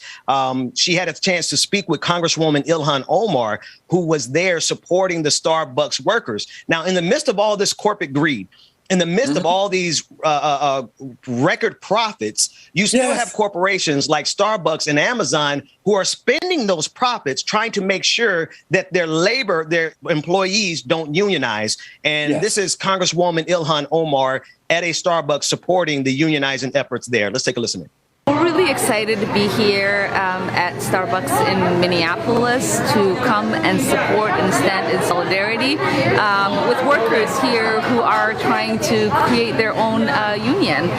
We believe in the collective power that unions create in regards to bargaining for a more dignified workplace, and it's really exciting to see it from the ground up. Corporations are not caring about their employees anymore. It's gone away. And you have all these people who are considered, especially the people who are considered essential during the pandemic. Like, I'm so essential that I have to go out while there's a global pandemic and go to work, but I'm not essential enough that I deserve to afford rent and groceries. Like, that doesn't add up to me. I'm Casey Copeland. I have been a partner at Starbucks for 3 years. This is my third location here in Minneapolis, and I'm just really excited about what we've gotten started here. Already people are coming in and ordering coffees and changing their name to Union Strong, and we have customers yelling about solidarity as they walk out. It's been really overwhelming, like the amount of support that we've had. So one of the biggest things that's really important to us is kind of the health and safety of our partners and of our customers. Haven't felt like the decisions that have been made have really made sense for the people that are kind of on the ground, like really dealing with the repercussions of that. Additionally, we would like Starbucks to start kind of putting more money into more social and material support towards the marginalized communities that they kind of cater to. They do a lot to kind of brand themselves as very progressive, and we don't feel like the support for us as partners to upkeep that is necessarily there. You know, they've really took a stand. They don't want the union to come, and we're ready for what is to come from the company, and you know, ensuring that we have community support as well. We're really excited to have Congresswoman Omar coming down today to show support with the workers. You could hear them talk about the energy they're experiencing, the kind of solidarity that people are showing them in the community. There is siblinghood, and it's just really lovely and wonderful to witness. I know that this movement is going to grow, that it's not just going to stay with one store in Minneapolis or one store in St. Paul. There is so much energy in a lot of the other Starbucks in the Twin Cities area. My daughter used to work at a Starbucks, and she's already hearing from friends that this is exciting. So I can't wait for this movement to grow. I can't wait to continue to stand with them, and I can't wait for our union-friendly community to welcome them and uplift them. Because we have such a safe environment here, we felt like it was important for us to kind of take that step so that hopefully other stores around us can see, like, this is doable, and you don't have to do it first. Like, we did it. Now join us. I love that. You don't have to do it first. We did it. Now join us. Now, that's the Starbucks there in the Twin Cities. And Dr. Mack, if you pull up to the Starbucks in Bankhead, Buckhead, College Park, it's all black staff. Out in the country where my mama has a Starbucks, well, she doesn't own it, but there's one out there by her. It's all black. I want people to understand the unionizing efforts are black issues as well. Ben, I'm just playing around with some just simple math. And, you know, we're talking about the amount of money that these CEOs make. Just take, look. So there's 2,080 hours in a work week. Hey, Google, how many employees are there at Amazon? On the website howigotjob.com, they say, let's know about how many employees does Amazon have. Google, stop. They said they got about 170,000 workers. So if you multiply that times 170,000, that's 353 million, right? 353 million. Jeff Bezos has 184 billion. Jeff Bezos can take $1 billion and give these people an incredible raise just off of 1 billion. 184 billion, Ben. I need folks to understand what that means. That means that this man can spend $184 million a year for 1,000 years. And you're talking about workers. So the CEOs of these companies, and that's what they're talking to in their quarterly report. Remember who they're talking to in the quarterly report. They're talking to their stakeholders, and they're talking to the analysts. And the analysts, if they say the right things, the analysts are going to make those stock prices go up, and they're going to make even more money because they can say, we raised the prices on Ben and Carl, and Ben and Carl didn't say a thing. They just continue to pay it. That's right. That's right. Unless we speak up with our money, they're going to keep doing it. We are on the clock this Friday of February 18th, 2022. Georgia Ford is not with us this morning. She has been relentlessly giving us coverage of all of the things that are happening right there in the Twin Cities area. We are joined this morning by Pastor Anthony Galloway, who is from that very region. And then good morning again to Dr. Mack. I would like for us to begin with a partnership with ActTV. They had coverage of Elizabeth Warren, Senator Elizabeth Warren, as they begin to launch a campaign for lower drug prices, lower pharmaceutical prices, and exploring why it is there's so much profit in an industry that is draining so much from people who need their medicine. It's a matter of life and death, quite literally. Here's a first clip from our partners at ActTV of Elizabeth Warren discussing this campaign. The average American spends more than $1,300 a year on prescription drugs, more than the citizens of any other developed nation in the world. And in fact, Americans pay nearly 4 times more on average for drugs than similar countries. 1 in 4 Americans struggles to afford their prescriptions, and 3 out of 10 adults did not take medications as prescribed last year due to the cost. That is shameful. No one should have to choose between affording a life-saving medication and putting food on the table or a roof over their head. Meanwhile, the drug companies do everything they can to keep prices high. They abuse our patent system to create an impenetrable shield around their drugs, which allows the drug companies to extend their monopolies for years and years after patents on the original invention expires. They use the same tricks to prevent generics and biosimilars from entering the market, dramatically limiting competition. And without competition, drug companies take advantage of their monopolies to set egregiously high prices, all while regulators just look the other way. In fact, more than 100 drugs saw price increases higher than inflation during 2021. Now, that's not because of any economic factors. It's because we've given drug companies free rein to engage in rampant price gouging right on the backs of consumers. And this has worked out great for drug companies. Drug companies are continuing to rake in record profits. Pfizer expects to pull in, I hope everybody's sitting down, expects to pull in an eye-popping $100 billion in revenues in 2022. And out of that revenue, they expect to make over $20 billion. That was footage again from our partners at ActTV. They launched, they rather streamed this new campaign that is being launched by Social Security Works and Elizabeth Warren. We'll have a lot more information on that campaign as they continue it.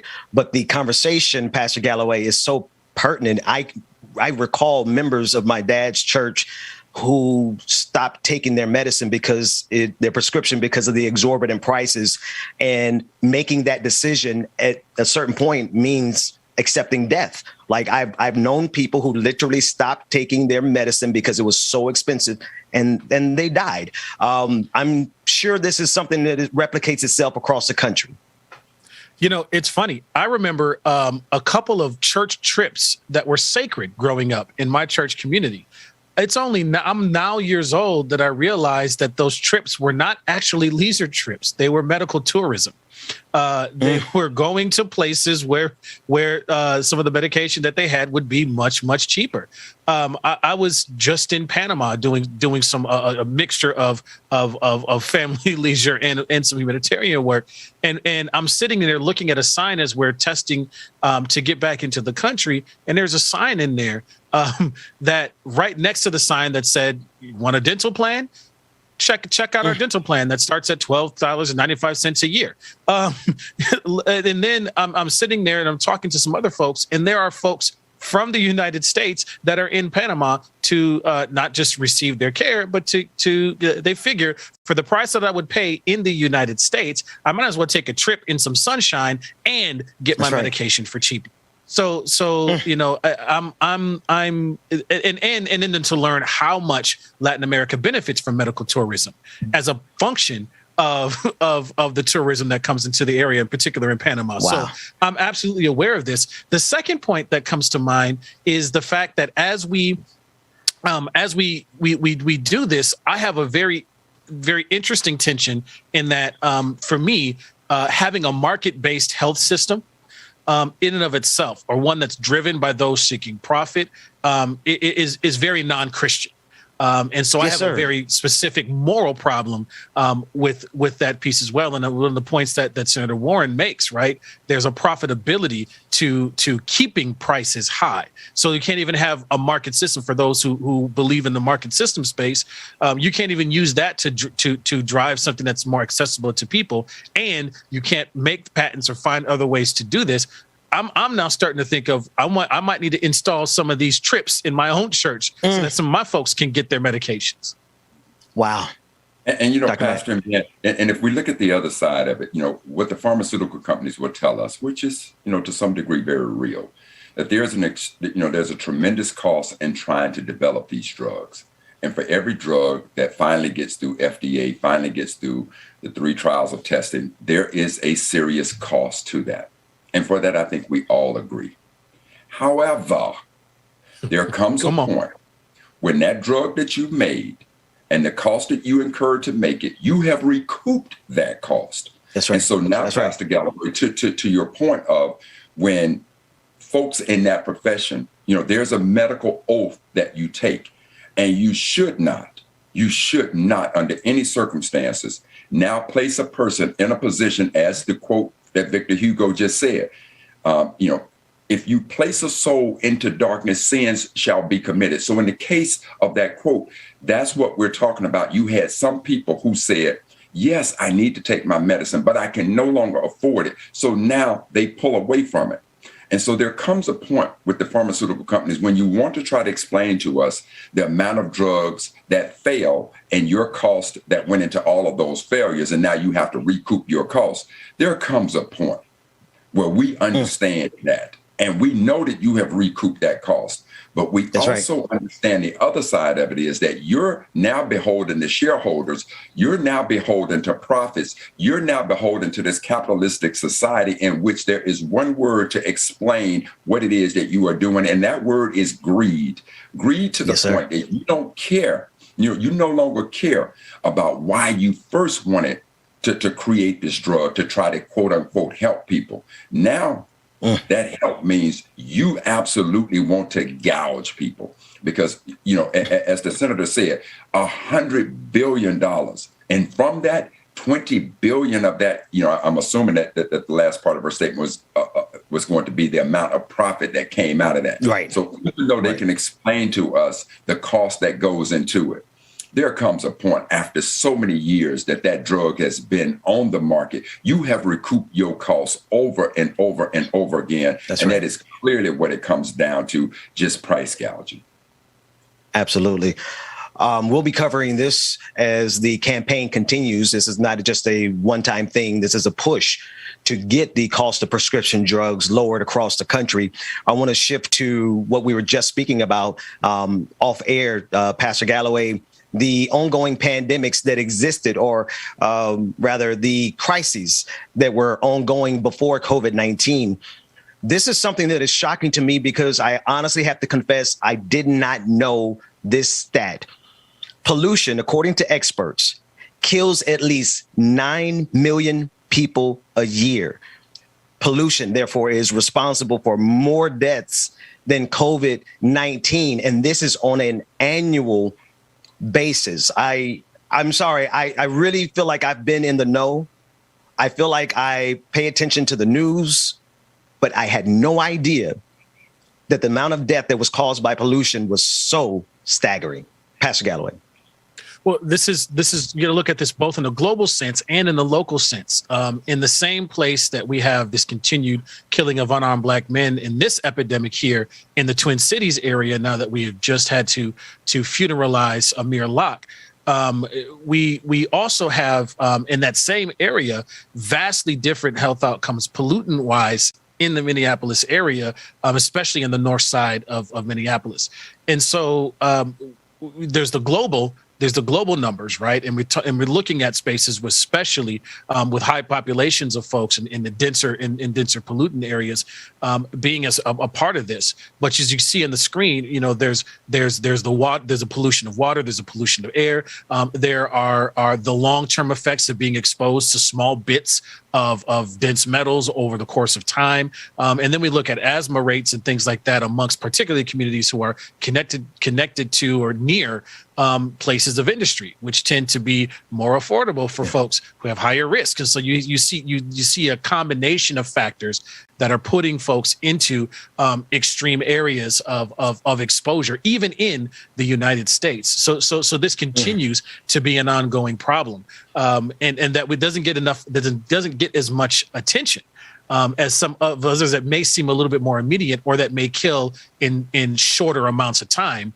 You may have years of pollution before the effect becomes real and then added to this number. So you also have the same lagging effect that I've heard you and other experts that have come onto your show talk about as well in this case.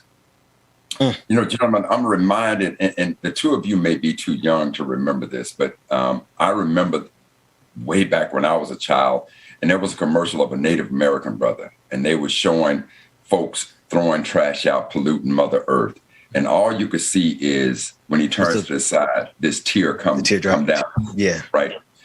So even back then, we were understanding, you know, as you were alluding to, Pastor, the long-term impacts of it. So when I was a child, they were talking about the need to protect Mother Earth.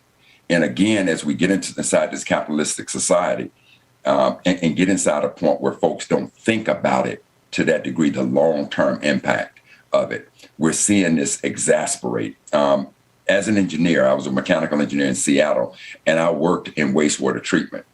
And trust and believe, you know, when you start talking about urban planning, as you begin to get these cities and urban areas that now people are beginning to migrate to, and if the planning within those cities the infrastructure does not match it, you're going to have some very serious issues that will make this country look like a third world country. And what I'm speaking of in the case of wastewater treatment, if you have a wastewater treatment facility that is designated to handle only so many people, and all of a sudden you start getting this influx of population coming to that, and you haven't had the infrastructure to deal with it. Gentlemen, we all know that when you wake up in the morning, one of the first things you're going to do is you're going to go to the restroom. At night, there's a certain time that trend when everybody flushes. And if that wastewater treatment facility can only handle so much, the rest of it is going to the nearest body of water. That means that you're going to have raw sewage that is going to be pumped. You know, in this area I'm in now in Maryland, there's the Potomac River, and there's a wastewater treatment plant sitting right there on that river. If that treatment plant cannot handle the influx of raw sewage, and when I'm talking raw sewage, I think we all understand what I'm talking about. Yes, sir. It is going right into that river. And when I was in Seattle, there was Lake Washington, Elliott Bay, the likes. And they call it, you know, they call these infrastructure systems combined sewer overflows, which means combined, meaning they're taking wastewater from our homes, from businesses, but combined also they're taking rainwater. So heaven forbid you have a storm and now everybody's flushing at the same time, and that system cannot handle it. It is simply going to run over into the nearest body of water. And then where do you think all of that's going to ultimately end up? So, you know, our ability to address this issue of pollution and how devastating it is. There was a time in China where, you know, the Chinese were wearing masks all the time because their pollution, you know, once they understood the impact of coal or the benefits of coal without the devastating impact of air pollution. I mean, you couldn't even go to China and just walk around. And as we saw when COVID hit, you know, one of the most graphic scenes I saw was when they had a shot from outer space of showing how the air quality in China cleared up because now all of a sudden that country shut down and Mother Earth was able to heal herself. So this is a very real problem that we need to draw more attention to and more education to. And so Brother Dixon and Pastor, I'm so glad that we're talking about it today. Brother Ben, absolutely. I'm curious. Go ahead. I'm curious, as you looked at the data, what is included in this 9 million? Just because I'm keenly aware that how pollution disrupts food supply spaces, right? Yes. So the garbage that we put in single-use plastics and things like that that are affecting the ecosystems are also having an effect in terms of hunger. And so I'm wondering if this report is only speaking to that which affects human body, you know, directly in terms of you know, those kinds of things, or if it also is inclusive of the hunger and famine things that are caused by our pollution as well. I hope, and we'll dig into it a little deeper into the report that we got, you know, the article from Reuters, but I certainly hope that means the number could potentially be higher if it's not all inclusive, which is just already staggering. One piece of information here with a parallel story, slightly different, is that there is a drought in the Western United States that is the worst that it has seen in 1,200 years. We'll have that information coming on your screen now, but just considering the condition of There's a lot going on. I mean, we have droughts, we have wars, we have rumors of wars. Brother Matt, go ahead. Let me put this out there too, from a Black perspective, right?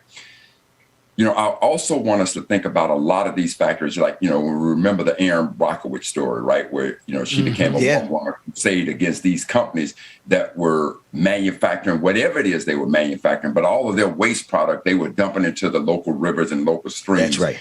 And you can go inside, chromium. Yeah, right. So you can go down to the South right now and find a lot of these manufacturing facilities that they'll locate near Black communities.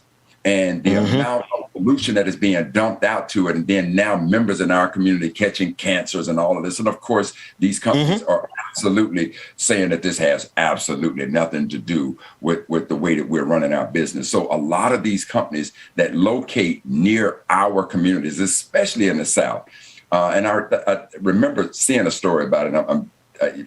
Just forgive me that I cannot remember it. But the point of the matter that I'm saying is, this type of pollution, sometimes that, you know, when they want to put these nasty manufacturing facilities in certain places, trust and believe they're heading right to places where we congregate, and there is no watchdog to sit there and watch. And if there is a watchdog, they're bought off by the lobbyists.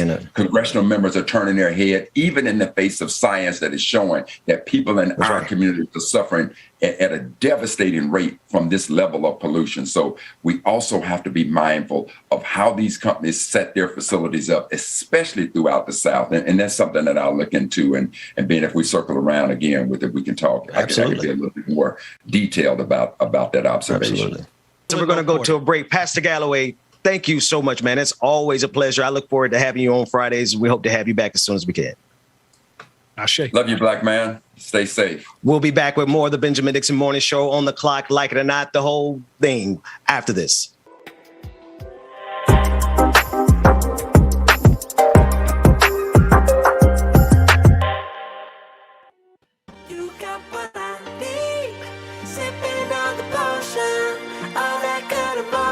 Got more coming up next on the Benjamin Dixon Morning Show. Like it or not, it started momentarily, y'all. Y'all make sure that you stay tuned.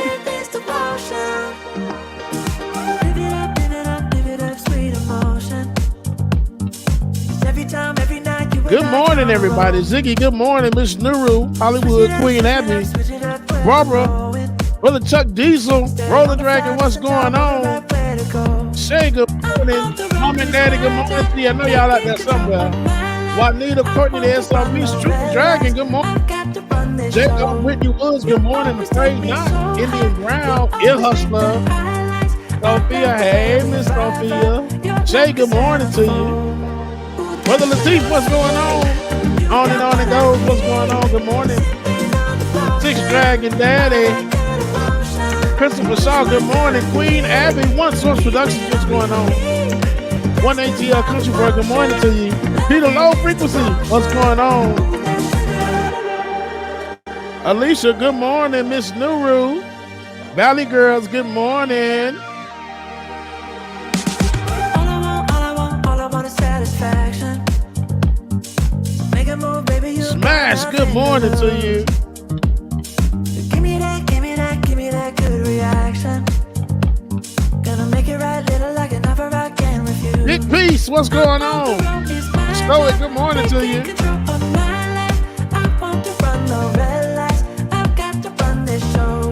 Good morning, Lily. Mary C, good morning.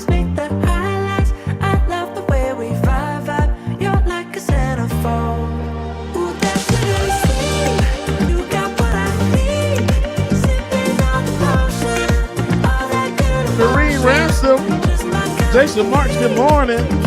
Shoot the Dragon, good morning again. Courtney the SLP, good morning.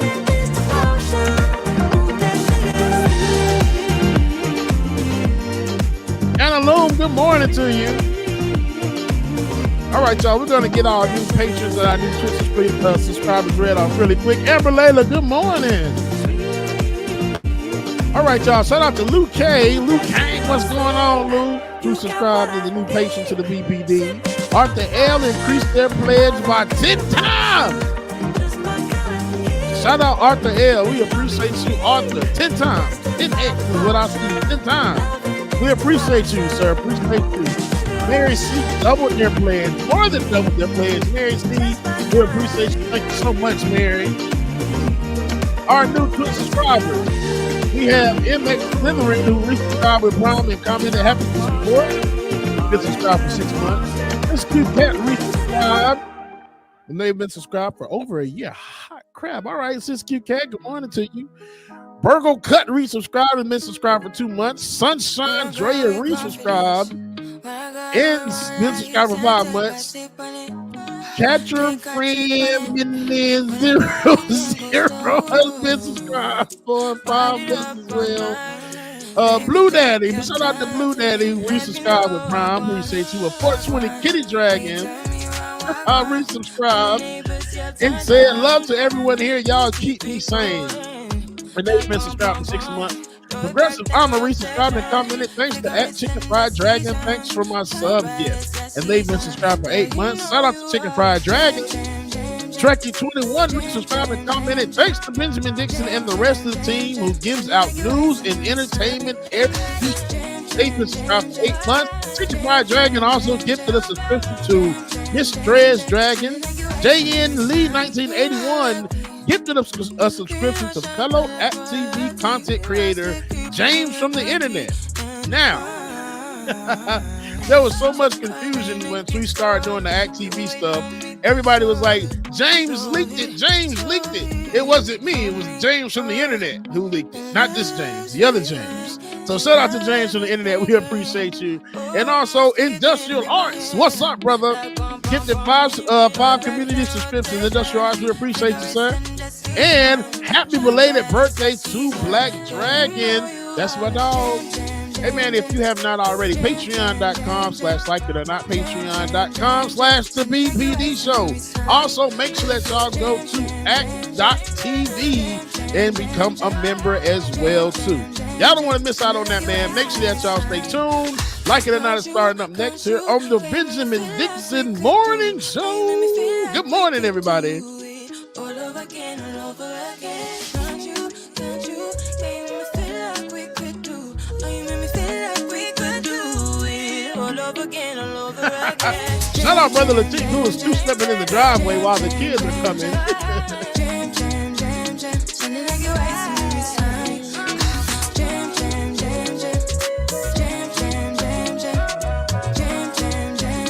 Got your infinite content. Good morning to you. All right, now really quickly, there was something that I found out about yesterday, and I'm like, man, why is it that I'm just now finding out about this? And I felt that it was it needed to be shared, because if I didn't know, just think about how many other people did not know as well too. So the next clip is part of our not only Black History Month, but also Black Gay History. That's a good way to put it. So, David, please roll that clip for us, and we are going to talk about our brother here. My gosh, Bayard Rustin. David, roll that clip, please. The March on Washington, a breakthrough achievement in the fight for civil rights in America. Yet why was one of the event's architects forced to work in the shadows? Bayard Rustin was one of Martin Luther King's key advisors, introducing Gandhi's practices of nonviolence into the campaign. As a gay man, Rustin often became a target for those looking to discredit the civil rights movement, and he was kept out of the spotlight by leaders. But his talents were undeniable, and Rustin was chosen to orchestrate the March on Washington. While Rustin organized, Senator Strom Thurmond labeled him a communist, draft dodger, and homosexual. Dr. King came to his public defense, and in just 8 weeks, Rustin was able to help bring 250,000 people to the National Mall. Despite the challenges Bayard Rustin faced inside and outside the civil rights movement, he was able to change history. Yes, y'all. Make sure I had to share that with y'all. Bayard Rustin did not know Black gay man assisted with the March on Washington, and was also one of the advisors to Dr. Martin Luther King Jr., man. don't want to forget this Black history, because not only history, it's Black gay history as well too. So we don't want to stricken anybody from this record, and we're gonna let it be known. So shout out to Bayard Rustin for everything that he did for us, and we appreciate that love. So make sure that y'all stay tuned, man. Like it or not, it's coming up next. Y'all stay tuned, man. That was my moment in Black history. Love y'all, mean it. Man, I miss my mom so. Ask me how it feels. I say it feels too real. When you pick a speed towards pitch black weed. Well, you got Jane Henson, that's right, sir. 250,000 people in 8 weeks. What about your heart? 8 weeks. Does it beat too hard? Mine does.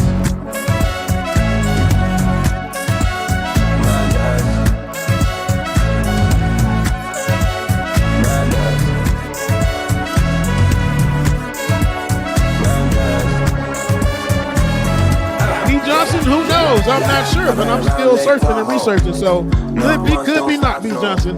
Cause I'm a brand new model with a brand new model.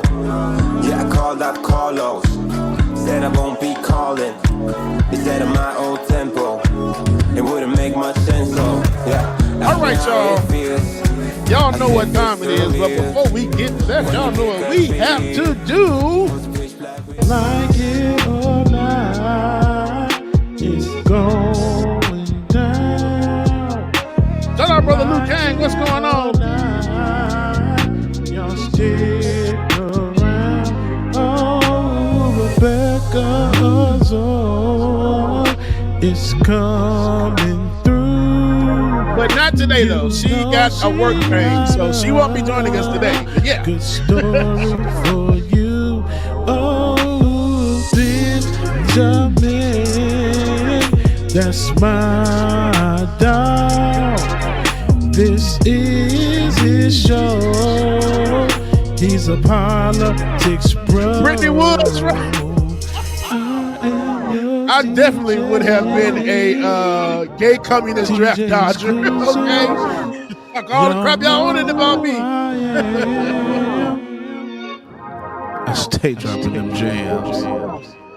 Like it or not, it's going down. Like it or not. That's right, Lee. The man is trying to take Rebecca away from us. Oh, like it or not, it's starting now. Like it or not, it's about to go down. Like It or Not with Benjamin Dixon starts now.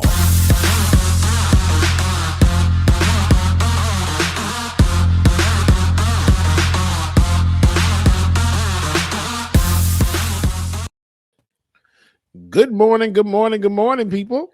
Good morning and welcome to Like It or Not, where we're free to tell the truth and not care who doesn't like it. I was going to see if Brother Mac was going to jump in. I forgot. Look. I know my role. Good morning. Good morning. Hey, Brother DJ, let me also say this about Bayard Rustin is, people simply want to remember him for what he did with the March on Washington. But many in the civil rights movement, icons that we know of, A. Philip Randolph, for whom he worked to end racial discrimination in employment. It did that. The Freedom Rise, and you have to remember how powerful the Freedom Rise were, that was organized by SNCC and John Lewis. As a result, he helped organize those Freedom Rise, and we're talking about rise in which folks got on buses, and you want to talk about going into the lion's den. That's right. Buses got burned, people got beat up, people got arrested. That's right. John Lewis was a part of that. Diane Nash was a part of that. So, he worked with all of these people along with King. Ella Baker, and most folks don't know about the quiet she wrote that is known as Ella Baker, but Ella Baker was the one who, on the heels of the Southern Christian Leadership Conference, in concert with Dr. King, called out because of what happened with the 4 freshmen at North Carolina A&T in that monument that we now know as February 1. They are the ones that ignited all of these young people across the South to start these sit-in movements. And then through Ella Baker, whom Bayard Rustin was working in, helped call these folks to Shaw University and form SNCC. And of course, we know the powerful history of SNCC. So Bayard Rustin was an absolutely powerful individual in which all of the great iconic leaders of the civil rights movement had a profound respect for brother. Yeah, absolutely awesome, Dr. Mack. Thank you for that. And you know, I definitely I know we talked about it, but definitely have to get Mom on. Mom has some history to share because my grandmother actually helped, was one of the organizers that helped with the March on Selma, and some of the bus rides as well too. So she has a lot of information. And one day she was just talking to me, and I'm just like, Mom, I never knew a lot of this information. So definitely when Mom comes on, she has like a wealth of knowledge to share about my grandmother, and just hearing it just makes my heart smile. Love to hear it. And Ben, this is what we were talking about earlier about the further we're getting away from our history, the less it appears that we're learning about it. So DJ, I would implore you to sit with Mama Gwen. That's and right. Don't just talk about her love, the love that her and I have for each other. Don't just talk about that, but get inside the history. I guess, Dr. Mack, I guess.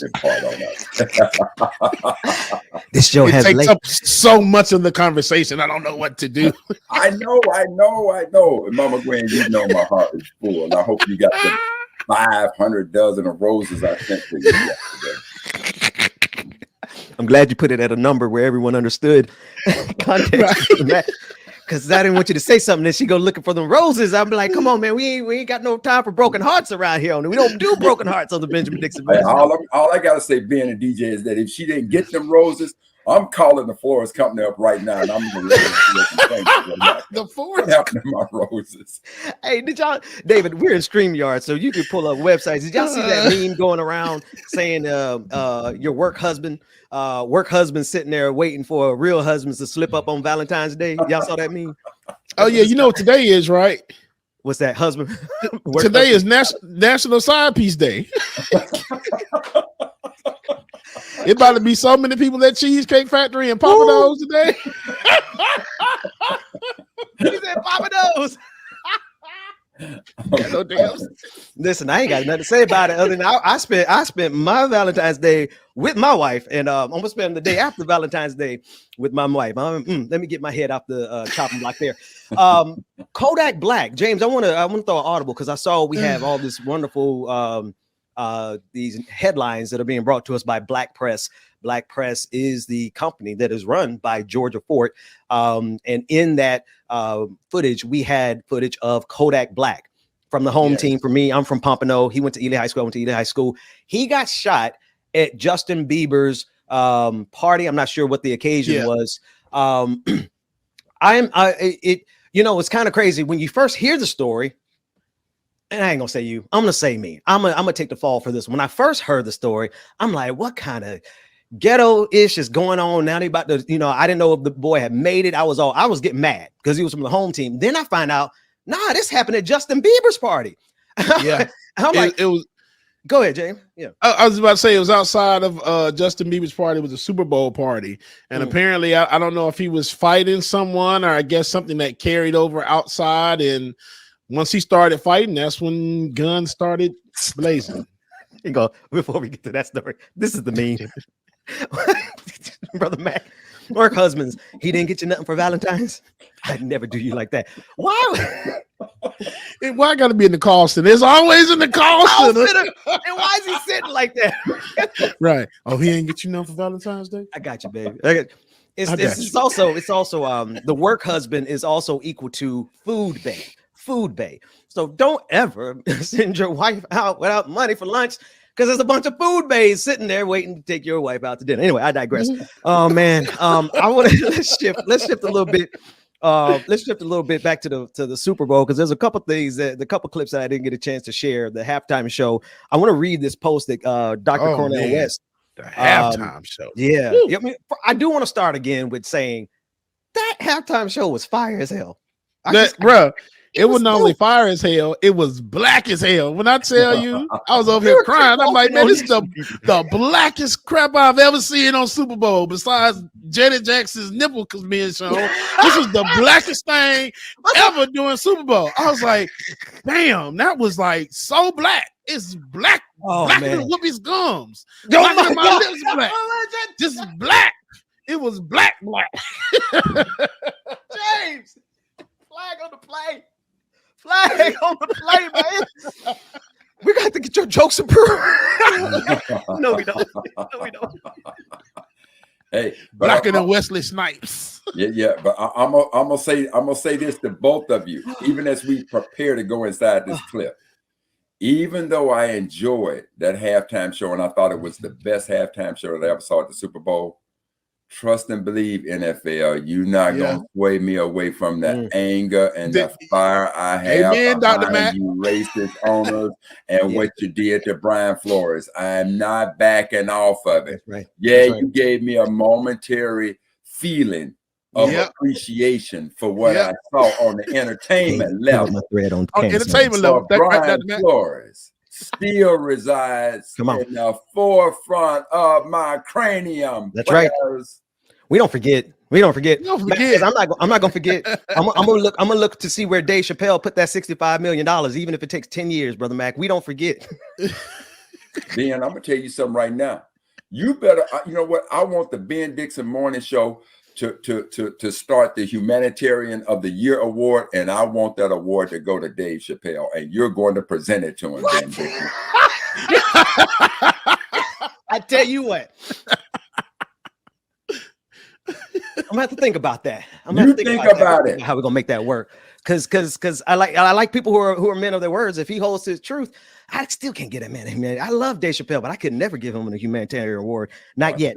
But I do want to, before we go off of that deep end, because we're gonna have to have a pretty big pillow fight over that, because we ain't gonna have no real fight. We're not even fighting your intellectual barbarian ass. Here's Dr. Cornel West saying the exact same thing that you just said, Dr. Mac.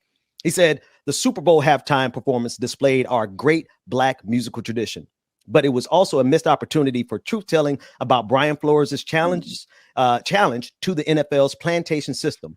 Aside from Brother Eminem kneeling, the political silence of our artists was sad. I mean, that's Dr. West. Thoughts on that? Yeah. Listen, Ben, let me be clear.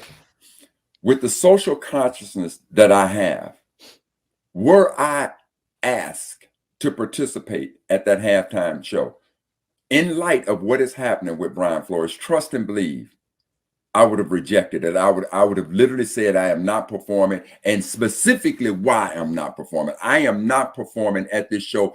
I get the opportunity that it could afford me, but I'm also looking at the sacrifice of what this brother is making. And if change is going to become a part of it, then don't think that you can use me to cloud the vision of what we as Black folks should truly see. And that is an institution that is worth billions and billions of dollars under a nonprofit status. Lord help me, I don't understand that aspect of it. But for almost 100+ years, you have treated Black players, Black coaches, as though it was a plantation system. And the only way that we've been able to get around it is to continuously fight it. Not only did you do it, first you wanted to exclude Black players. That's right. Then when it came to quarterback, and that's why we celebrated Doug Williams the way we did, because I remember when so many of you believed that Blacks didn't have the intellectual, the mental capability of being the general, to be the quarterback on the field, and you kept them out. I'm not going to forget about all them yards that Warren Moon had up in the Canadian Football League because you wouldn't give him an opportunity to play quarterback here. I'm not going to remember how when Blacks were drafted for quarterback, drafted after playing quarterback in college, you now wanted to convert them to a receiver, a running back, hell, maybe even a linebacker. I'm not going to forget those things. I'm not going to forget the fact that you got so many talented Black players who are now sitting on the sidelines, being offensive coordinators, defensive coordinators, coming up through the ranks, more than qualified to be Black coaches, and you won't do it. And you think that I'm going to forget about all that because I heard Snoop and Dr. Dre and Mary J. Blige and 50 Cent. I ain't forgetting. My memory is worth more than 50 Cent. No, actually, elbow down the back. Wait a minute. We're laughing because it was funny, but damn it, that's the takeaway. Our memory is longer than that halftime show. Mm-hmm. We ain't gonna forget just because y'all. But see that Pied Piper thing. That don't really. I don't think it ever worked on us. I think white folks fooled themselves into thinking that they could just control black people. Right? Put a little music out there, they'd be all right. Do a little of this. Nah, we ain't never been controlled by you all. We have just very methodically maneuvered our way through your system. I want to play one other clip real quick that echoes everything we're saying here. And this is from David Zirin. He said, and it's a saying, I want to play the clip of him expressing it. And this is what he says. As the expression goes, speaking of the NFL, they want all of the rhythm of black culture, but none of the blues. Let's take a listen. Amen. Boom. But this was very predictable. I mean, here's the National Football League, which has a reputation for bathing in black culture, but not necessarily supporting that with black employment in positions of power. This is the crux of what the NFL's PR problem is right now with America. You know, as the expression goes, they want all of the rhythm of black culture, but none of the blues. So they're in this position where they do this halftime show that is very much this expression of, hey, this is hip hop. We're the National Football League. We're down with the youth, even though the youth is more people like my age, given some of the acts that were on display. But at the same time, they're in this position where they're facing this lawsuit by Brian Flores about hiring practices and about how things happen behind closed doors in the National Football League. So right now they're in a position where they're both trying to be everything to everybody, while at the same time trying to not push away a young audience that is more demographically diverse and less tolerant of intolerance than any generation in the history of the United States, while at the same time trying not to lose their, for lack of a better term, red state appeal and continue to be, and it's very difficult to do in this incredibly polarized country, but they want to continue to be the closest thing we have to a monoculture in the United States. I mean, the top 100 television shows that were watched last year, 75 of them were NFL games. See, now Ben, you know, Ben, it's commonly known in the Ben Dixon Morning Show family that I don't show up to the production meetings. I have no idea who David Zirin is. This is the first time I've seen this clip. But see, when you don't forget history, how is it that me and this guy, I've never heard what he said, but we have literally echoed the exact same sentiment. I didn't know what Cornel West said, but we have echoed the exact same sentiments. That's right. This is what we must understand. Now, I want to take you back and remind you of what you may not have subtly noticed back during the Colin Kaepernick situation. When Kaepernick was kneeling and it became such a fuss, I want you to go back and look at damn near every football game that was played, especially if it was nationally televised. They had black people singing the national anthem. I said, ain't this some Jerry Lewis monkey? Yeah. You can see it. You can see it clearly. Man. This is what they believe. And then what did they do after that? Now you got Roger Goodell forming a relationship with who? Jay. Who? Wait, I might miss the timeline. Who did Roger Goodell form his relationship with in the music industry? Jay-Z. The BAM. See, let me get these Negroes some crumbs so we can continue on with what's really important. You see, Dr. Mack made me second guess myself, James. And even when you come back and you take a look at when they hired these black coaches, I want you to understand what Brian Flores said. I want you to understand what Hugh Jackson said. Hugh Jackson said, I was 1 in 31 and they still gave me a contract extension. Why? Why did they do it? Because, see, they wanted to position themselves. So when you want to dismiss what Brian Flores said, that the owner of the Dolphins wanted to pay him up to $100,000 to go ahead and lose games so that they can get themselves these high draft picks.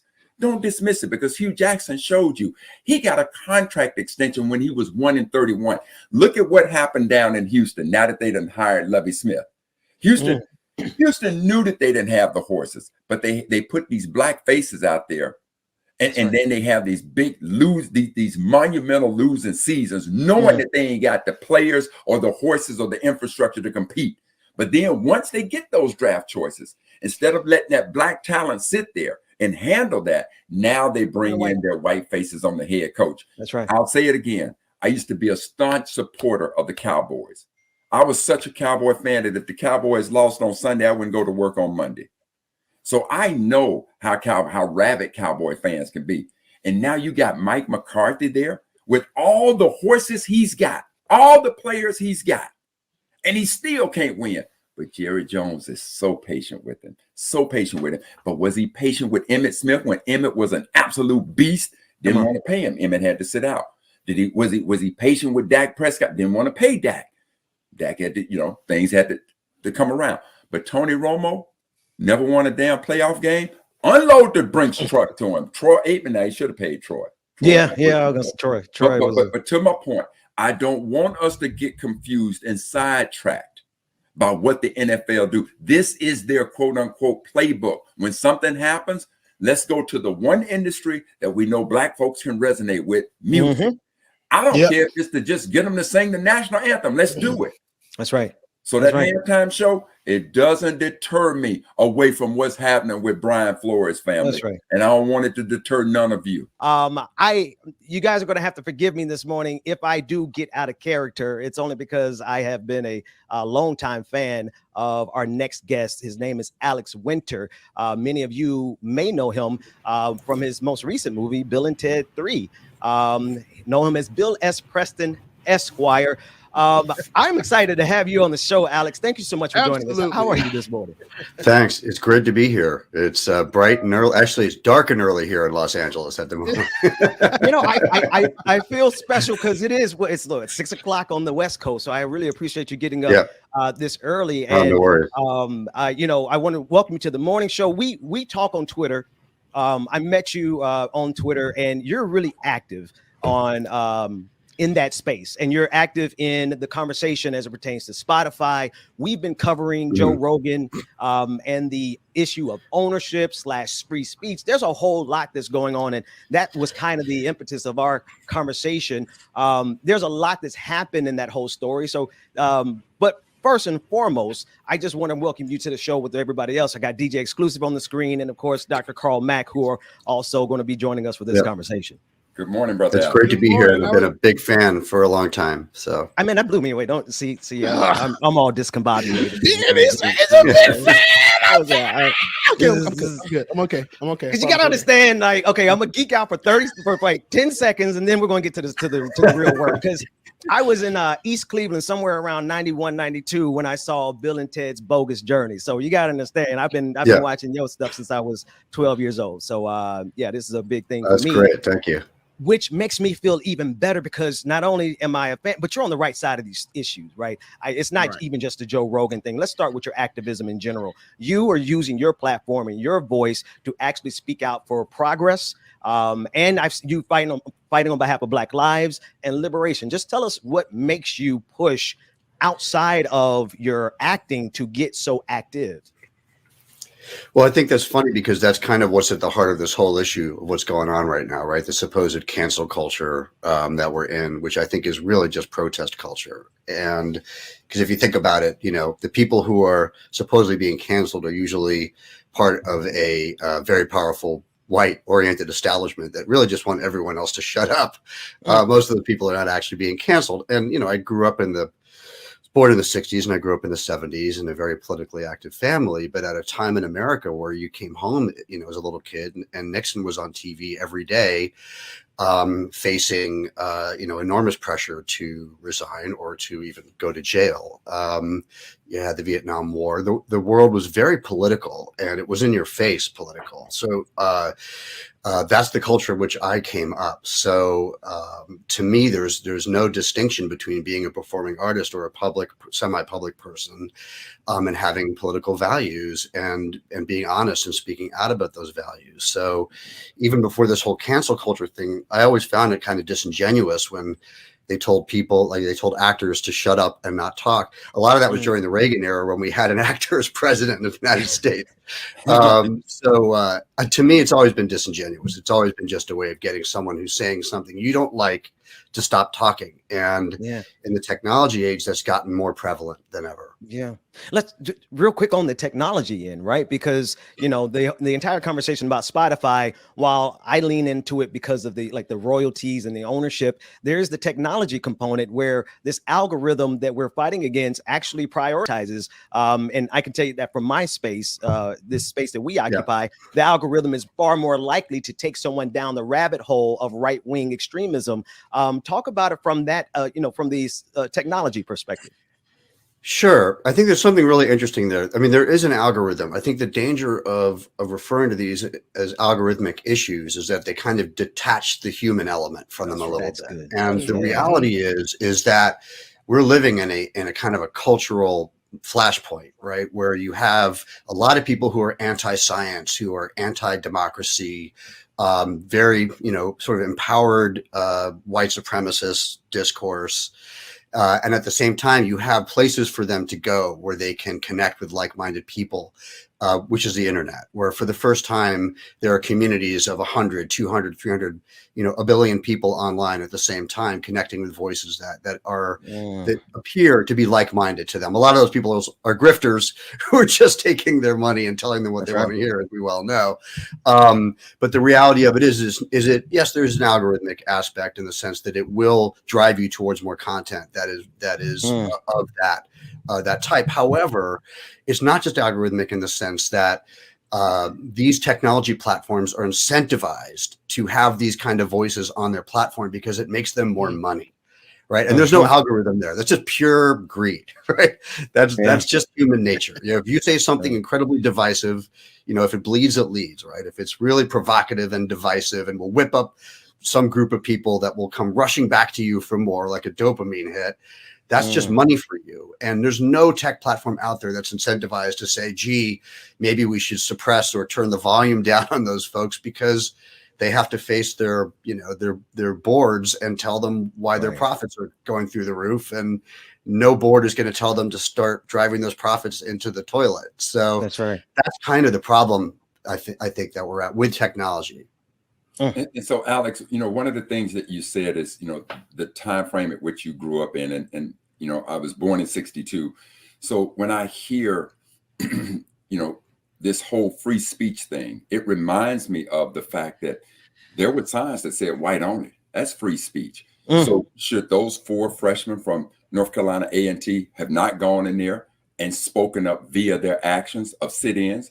Should the March on Washington on August 28, 1963, when 250,000 people showed up to say, hey, we don't like what you're saying about employment. We don't like what you're saying about housing. We don't like what you're saying about public accommodations.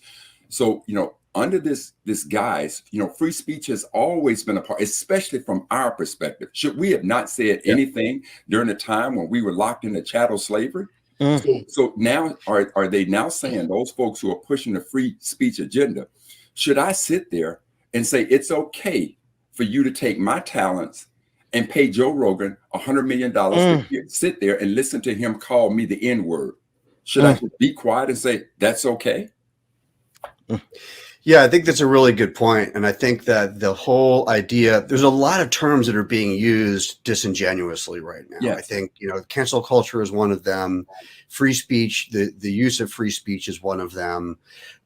I don't view as what's going on Spotify and a lot of these tech issues as free speech issues, right? Because the fact is that, if Neil Young or Joni Mitchell or anybody wants to come out and protest something that is existing on basically a company, right? Not a government, but an actual tech platform. That's their right to protest. And their ability to say, look, we don't agree with what we consider to be racist or hate speech or dangerous, anti-vax rhetoric.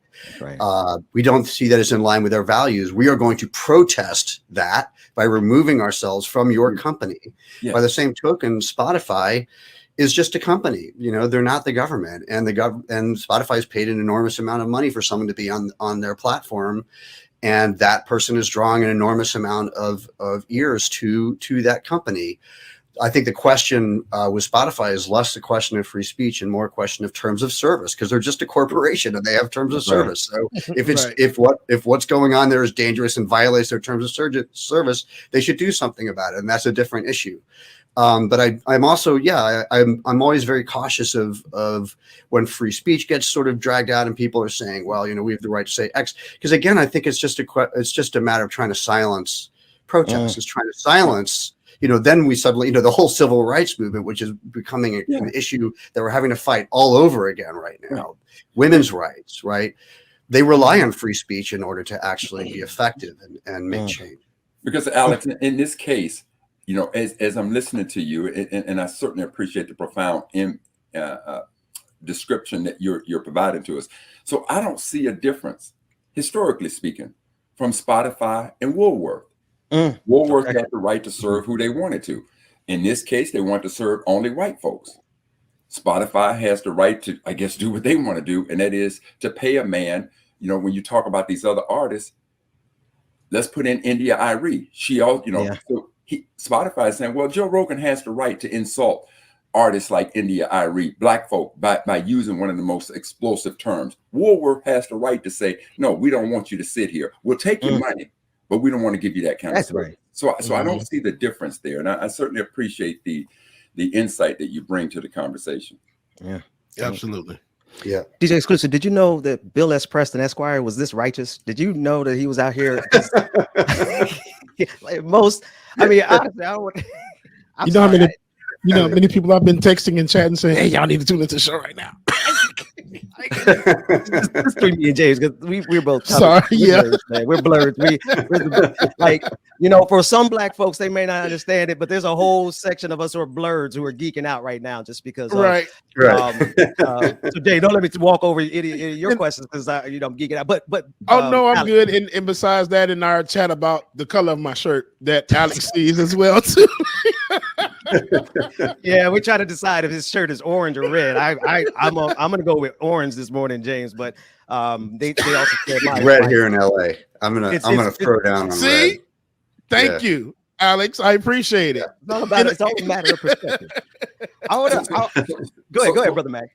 So Alex, what's the conversation like in your circles amongst those in the entertainment industry? Because obviously, again, I'm with you, to all of a sudden try to disingenuously call it cancel culture, this type of thing. So now we're watching people like Rogan be held accountable for his things. Whoopi Goldberg being held accountable for what she said. We've watched certain broadcasters be held accountable. So in your circle, is there a movement amongst those in the entertainment industry pushing against this so-called cancel culture?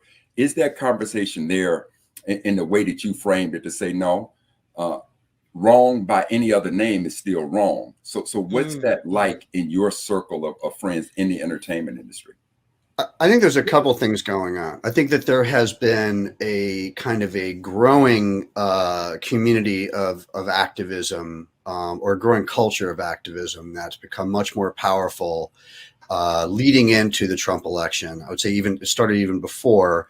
I think on the other side, you've seen this kind of growing voice on the far right that I think quite rightly feels threatened by this sort of swell of activism and is battling back against that. You have a lot of activity going on, dismantling voting rights, dismantling basic laws within civil rights and women's rights. So there's a kind of a culture war. I mean, it sounds a little hyperbolic, but it's almost like a soft civil war in a way. It's what it feels like on the street, and what it feels like in the entertainment industry as well, where there's a kind of people are looking at each other kind of going, what side are you on sometimes? And what does that create? Creates a lot of fear. So I think there's a lot of fear in the entertainment industry, because a lot of people are thinking, well, is this the end of my livelihood? Like, I can't go to battle against giant monopolized tech companies, which are basically the future of the entertainment industry. But I can't shut up, because if I shut up, all of my rights are going to get stripped away, because that's what's happening, right? That's how serious the issues are. When judges are being placed in courts across the country, and redistricting is going on, and voting rights are being rolled back, and basic laws that have been in place for decades are being rolled back. Those are serious problems. So there's a lot of tension, to be honest with you. I find sometimes that people just get overwhelmed. I mean, I think this is something that I've seen you talk about, Ben, in your with your voice, but just there's a lot of people who get overloaded with information, and so they'll just fall hard on one side or the other. They're just like, I give up. I'm over here with these people, and that we've seen that with anti-vax. We've seen that with cancel culture. Like, oh, cancel culture is BS. Just let these people be. And for me, kind of, I don't know, my opinion is people are human beings, right? If Whoopi's going to apologize or Rogan's going to apologize and like try to better their rhetoric or their narrative or whatever, I don't care what side of the aisle they're on. That people should listen to that too. That's human, right? And but I do think there's a lot of money to be made in the kind of grift of whipping up this sort of anti-democracy, anti-medicine, women, anti-black. It's a very sort of white supremacist driven narrative, which is why there's often a connection between someone who comes out and says something and lo and behold, oh, they also said this at some point. Big surprise. Where the intellectuals, there are whole communities that are around that. So Alex, how would you handle that in the case of, Rogan says something, he apologized for it. Whoopi says something, she apologized for it. So when people make that mistake, and when you brought in the human element of it, so how is the level of accountability given, in a case like that? Well, I think that the corporations are not incentivized to police their platforms. They're just not going to do it. That's right.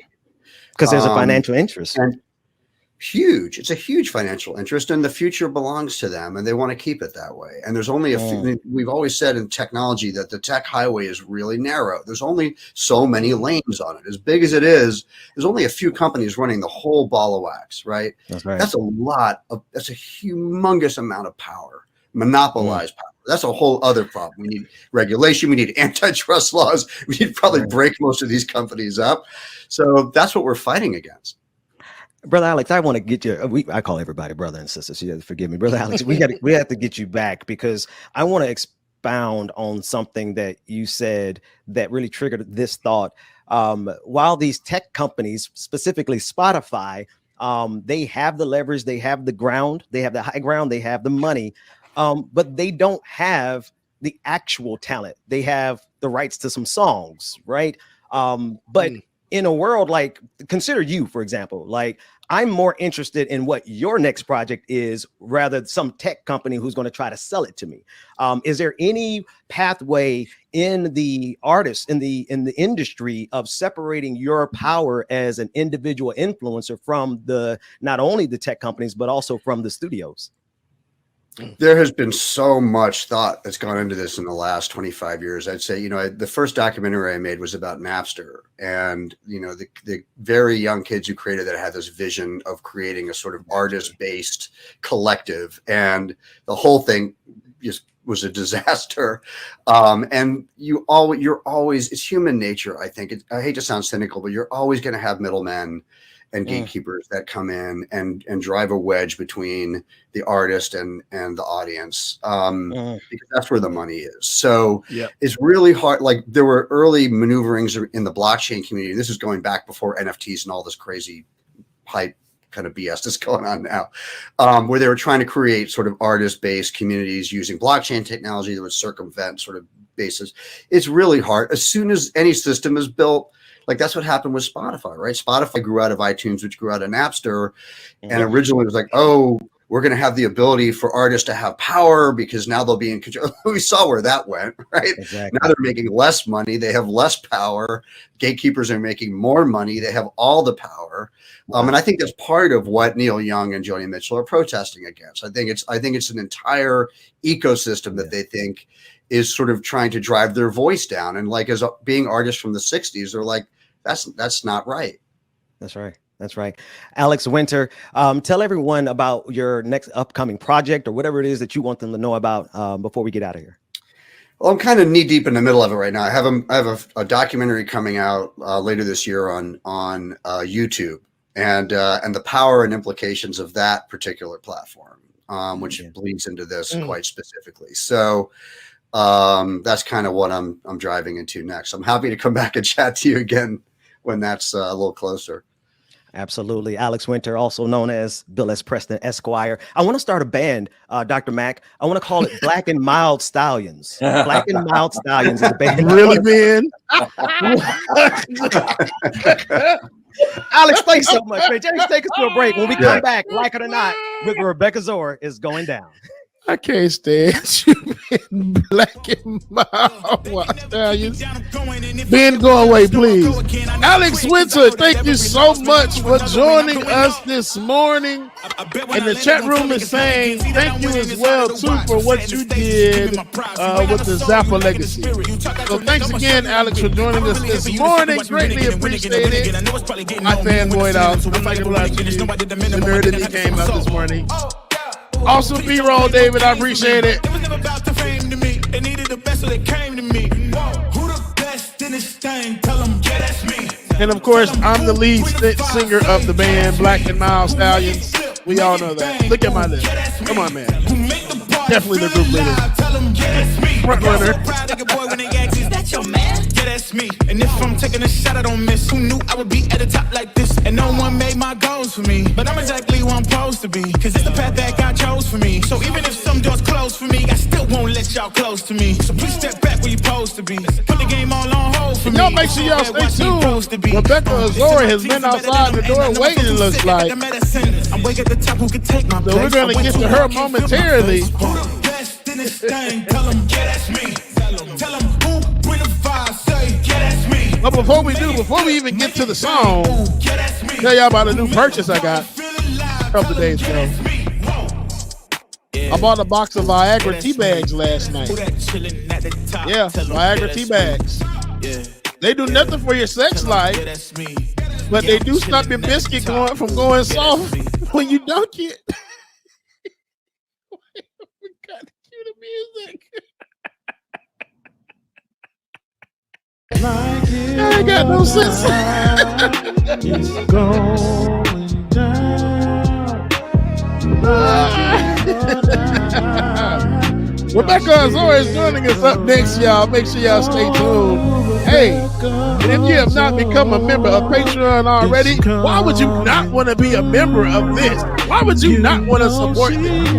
Patreon.com/like it or not. Patreon.com/the BPD show. And also members, Act.tv. Act.tv. You can go join and become a member for free. So just go say hello over there and join, please. We love y'all, mean it. Y'all stay tuned, man. We got one coming up next here on the Benjamin Dixon Morning Show. DJ exclusive. Y'all know who I am. I stay dropping them jams. Like it or not. Yeah, y'all didn't tell me. It's going down. Like it or not. Y'all stick around. Oh, like it or not. It's starting now. Like it or not. It's about to go down. Like It or Not with Benjamin Dixon starts now.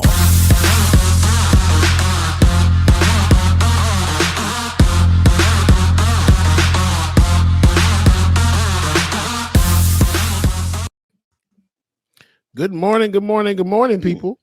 Good morning. Good morning, and welcome to Like It or Not, where we're free to tell the truth and not care who doesn't like it. Hey, Rebecca. Good morning, Queen. Talking about hey, good morning. Girl, we know who you is, girl. Well, you can say if you want to, but Queen got something on her mind. I know that black woman look. See, I just shut up. She on screen. What is thou bidding, Queeness? So,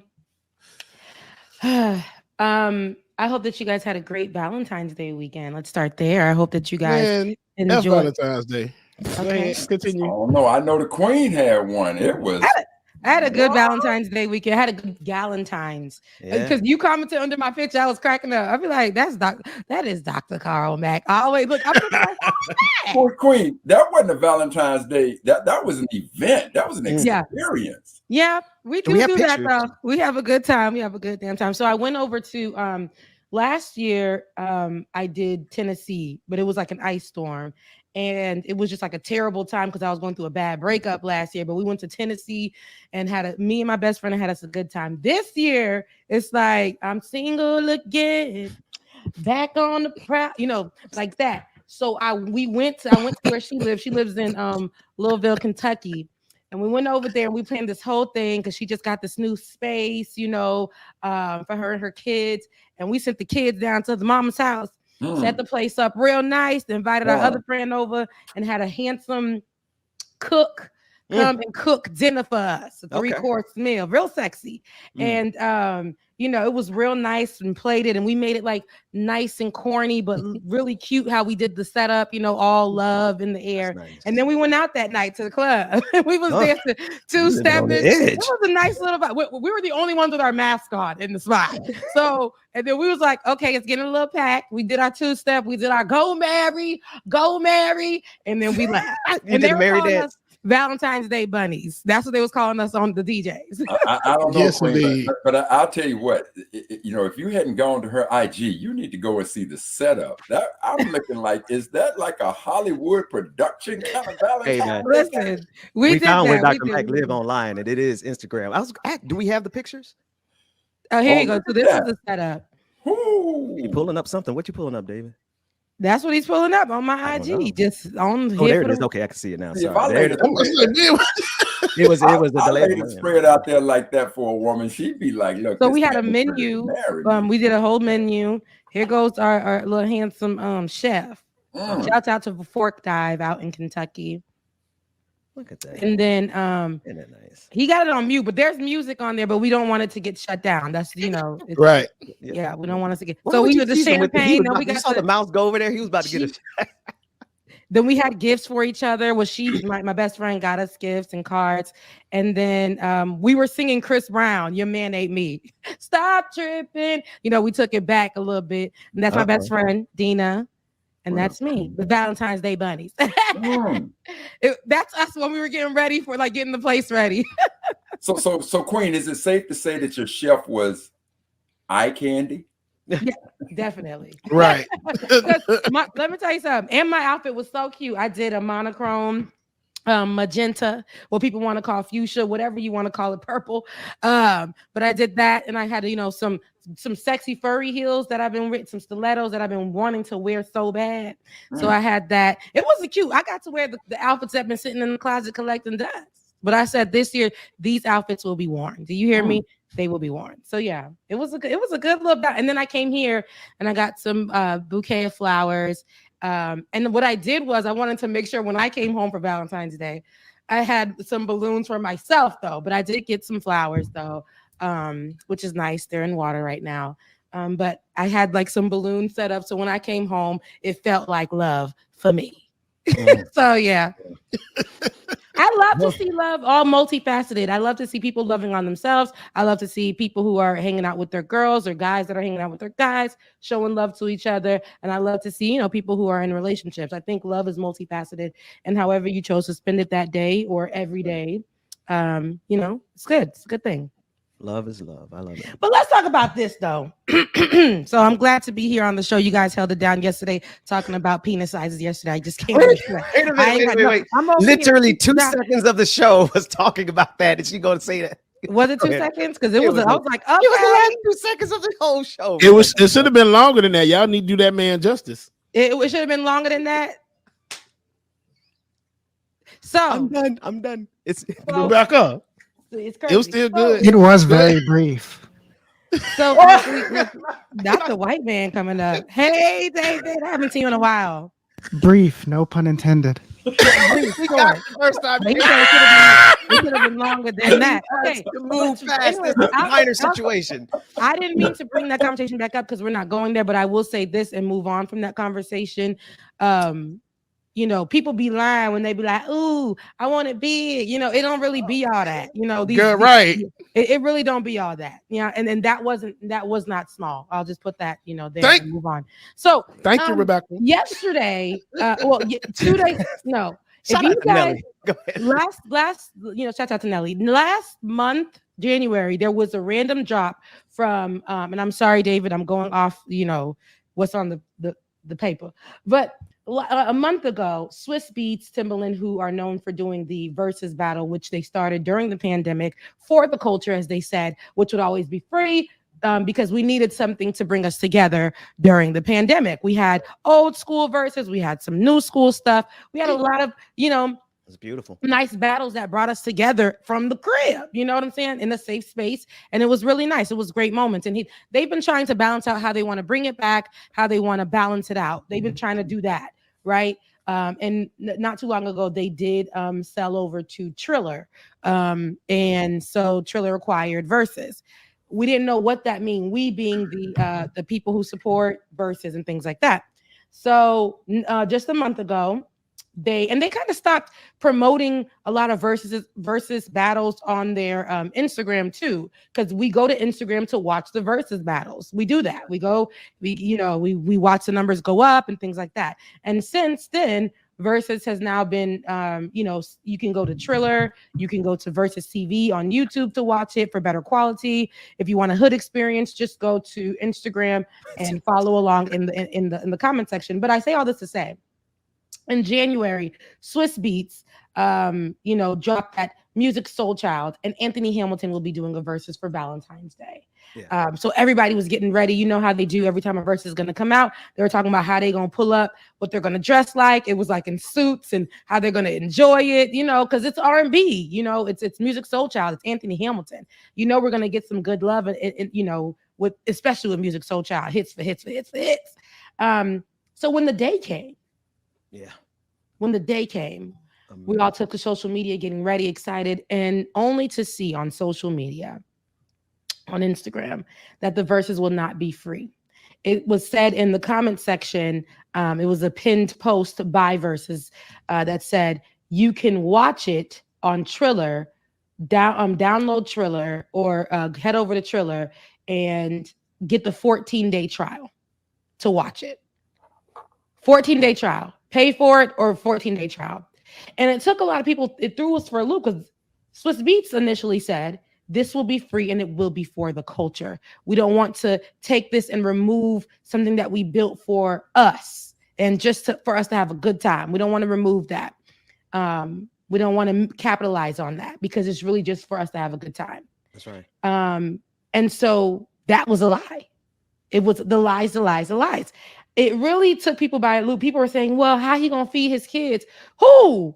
Swiss? Timbaland? Because let's say this. Let's talk about this. He's telling us who get for what they get paid, especially Instagram pays you to do lives on Instagram. So they're telling us who don't even pay a penny to $1 what they get paid to go and subscribe to watch stuff that don't start on time, technical difficulties all through it. Now, when we watch it, be shutting down every 10 minutes. Remember the Teddy and we Riley got to one? go back on there. Okay. All kinds of things that, are a mess, but it sucked because we wanted that moment, but it was more looking at it from a capitalistic view, like a capitalism view. It was like, dang, it sucks that even in this moment, something that was supposed to be for us was taken away from us. And the people that run Triller were literally bullying people, saying, we not giving it for free. It will not be streamed. No, we will not stream it on Instagram. We will not stream it on Versuz TV. You have to go and purchase this subscription. And it's a free subscription for 14. They literally kept writing that on there. So everybody Black took to social media and said, we refuse to do that. We're not going to do that. We're not going to do that. We don't even have the money to get onto subscribing for this, right? Right. And then they moved forward. Swiss came out of nowhere and was like, I wasn't even in town when this happened.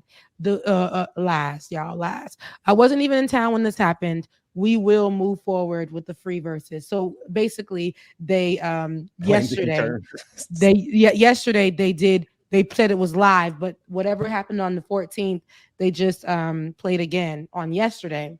And I saw so many technical difficulties happening. It was a fool. I couldn't even stay up because, mind you, the Versuz started at 9:30. I couldn't even stay up. I was tired as hell. I went to sleep, but it looked like it was a really nice verses. But imagine if we just had it in that moment. How many people they lost out on? Even the numbers weren't hitting on what they usually hit on. You lost a lot when people started to realize it was almost as if you sold out. And I understand a check, money, but it's like you're telling us who ain't got none to go and purchase to watch this that has been given to us for free for 2 years. 2 years. Yeah. And now you're telling us to do and I don't that. know if you noticed, but the thing is with that versus battle, when they sold to Triller, it was already a bad idea. I can't remember whose versus it was that came on. It may have been Escape and was it SWV? Yes, they did their verses together. Yeah. I think I want to say that's around the time when it started. But when Triller took over, there were already a lot of things going on. Like you had to go to the app or to the TV app or whatever, even to watch it. And a lot of times that was already failing because I stopped watching verses all because of that. Because the way that they handle their stuff is terrible. And like at one point you would be able to go watch it on Apple TV and stream it to your TV. You can do a lot of things. Now when Triller took over, all of that's gone. It has to be just Triller. It has to be directly from the app. Even on Instagram, like the feed was like not the same. Yeah. And so it's been going on for a while, and that's why I stopped watching it, because when Triller took over, it just became a cluster F of everything. And like it wasn't doing these artists justice at all. It wasn't doing them any justice. And they were saying, to sell to somebody who isn't for the culture is interesting because now it takes away from the whole reason why we created it. I understand, like, we got to make money. I get that. But the promise didn't come from us. The promise came from Swiss. The promise came from Timbaland. When they first came out, they said they the ones that pushed that on us. We will not sell to nobody. We're not making no money off of this. This is purely for the culture, for those of you who are at home during this pandemic, which we're still in the pandemic. But for those of you who are at home, and honestly, this is just something for us to feel good about and just come together. Since we can't come together as we used to, just to come together and just have these moments. And it sucks because a lot of people were anticipating, that Anthony Hamilton and the music, but that's not really what it was about for me. It was just about, dang, it's crazy how you can just sell something that we thought that you really had heart for, and you sell it, you go on a trip and claim that you didn't know anything that was going on. You come back, then you rebrand this thing that was done live yesterday, and then you state, and then on the post you say, we heard you. So I hate that heard phrase. You. I hate that phrase. Yeah. We heard you. If you heard us, see, this ties so much back to the whole conversation for the entirety of the day, because as soon as a good thing comes around, because that was the best part of the beginning of the pandemic, like we had community, and they being people who trying to get the bag on every opportunity, they saw all these black people. I think we were. It was like a gospel one they had. It was Hezekiah Walker and John P. Key. Then they get like to 500,000 people live. It was some obscene number, and they had all these black people in this space.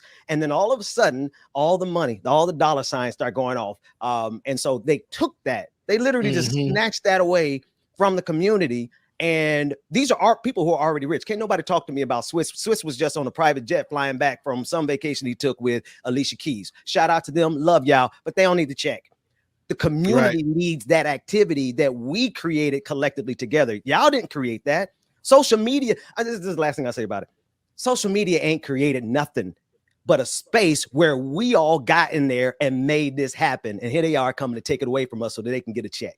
I'm talking about Triller mainly. That's what I'm talking about. Yeah, it definitely Triller. And you know who really started it? It was DJ D Nice. When he was the first one that started that, he kicked it off. And I'm glad that he still, actually, I don't even think he does his streams anymore like that, like he used to. Nope. But during the pandemic, he was in high gear. That was like, man, we can have a party in our house, not going anywhere. And I think that's when Swiss and Timbaland took the idea, like, well, let's do a versus battle. Boom, that blew up.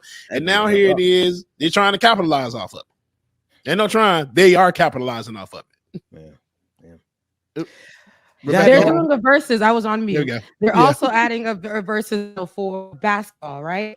I bet none of you guys knew that. Why? Because they're purposely not advertising any longer on Instagram, for people not to want to go to Instagram to watch Versuz, where Versuz literally was birthed. They do not want you to go on to Instagram any longer. And I'm not saying that because Instagram is paid. Instagram pays. Instagram, I need everybody to say that, oh, Swiss ain't making no money. Instagram pays you to go live. When you have a certain amount of followers, Instagram gives you money when you go live. They do. They pay you for your lives. And, you know, I know that sometimes, and this is that moment, this is that point, this is that area where it's kind of great for some people, because it's like when money comes to you and it's like, what? I'm going to go where the money is, like where the money resides. That's where I'm gonna go. I'm gonna go where the money resides. But at the same time, it's like I made this promise to people who are counting on me. I made that promise to people. So how does me going over here where the money resides assist those same people? You literally just walked in there and gave Versuz to Triller and allowed Triller to make the rules. That's where it was problematic. I'm not saying don't get your coin, but lay down the law where you want what you want it to be, how you want it to look. Because now Triller has taken and stripped it of being for the culture. That's right. They're not people who can understand. So Spotify, that's just where they know another Spotify, another tech company that knows how to exploit talent and community. And anyway, I'm so tired of them. Anywho, I think we should go ahead. No, because I want to. I've been leery about sharing this next video only because we're streaming on Facebook, and I know Facebook is going to hit us pretty hard. But did y'all see the most transparent example of racism that I have seen with the cops in the Bridgewater Mall in New Jersey? Yeah, it's the video. DL Hewley shared it on Instagram. I shared it on Twitter, and it's everywhere. I don't know anybody with a large platform who shared it on Facebook, because Facebook will flag us if we put this on there directly. I want to play it here because it's 56 seconds short. But in this time, you're going to see two fellas fighting, black kid, white kid. You're going to see one of them's aggressor, and then you're going to see who the cops decide to arrest. Let's take a look at it. Andrew. Go right out there. Go right out there. Talking to me right here. Get up. Go outside right now. Go outside right now. We're talking to individual. What are you going to do? You know I can have my face. Get your hand on my face. Come outside. Oh, shit. Yo.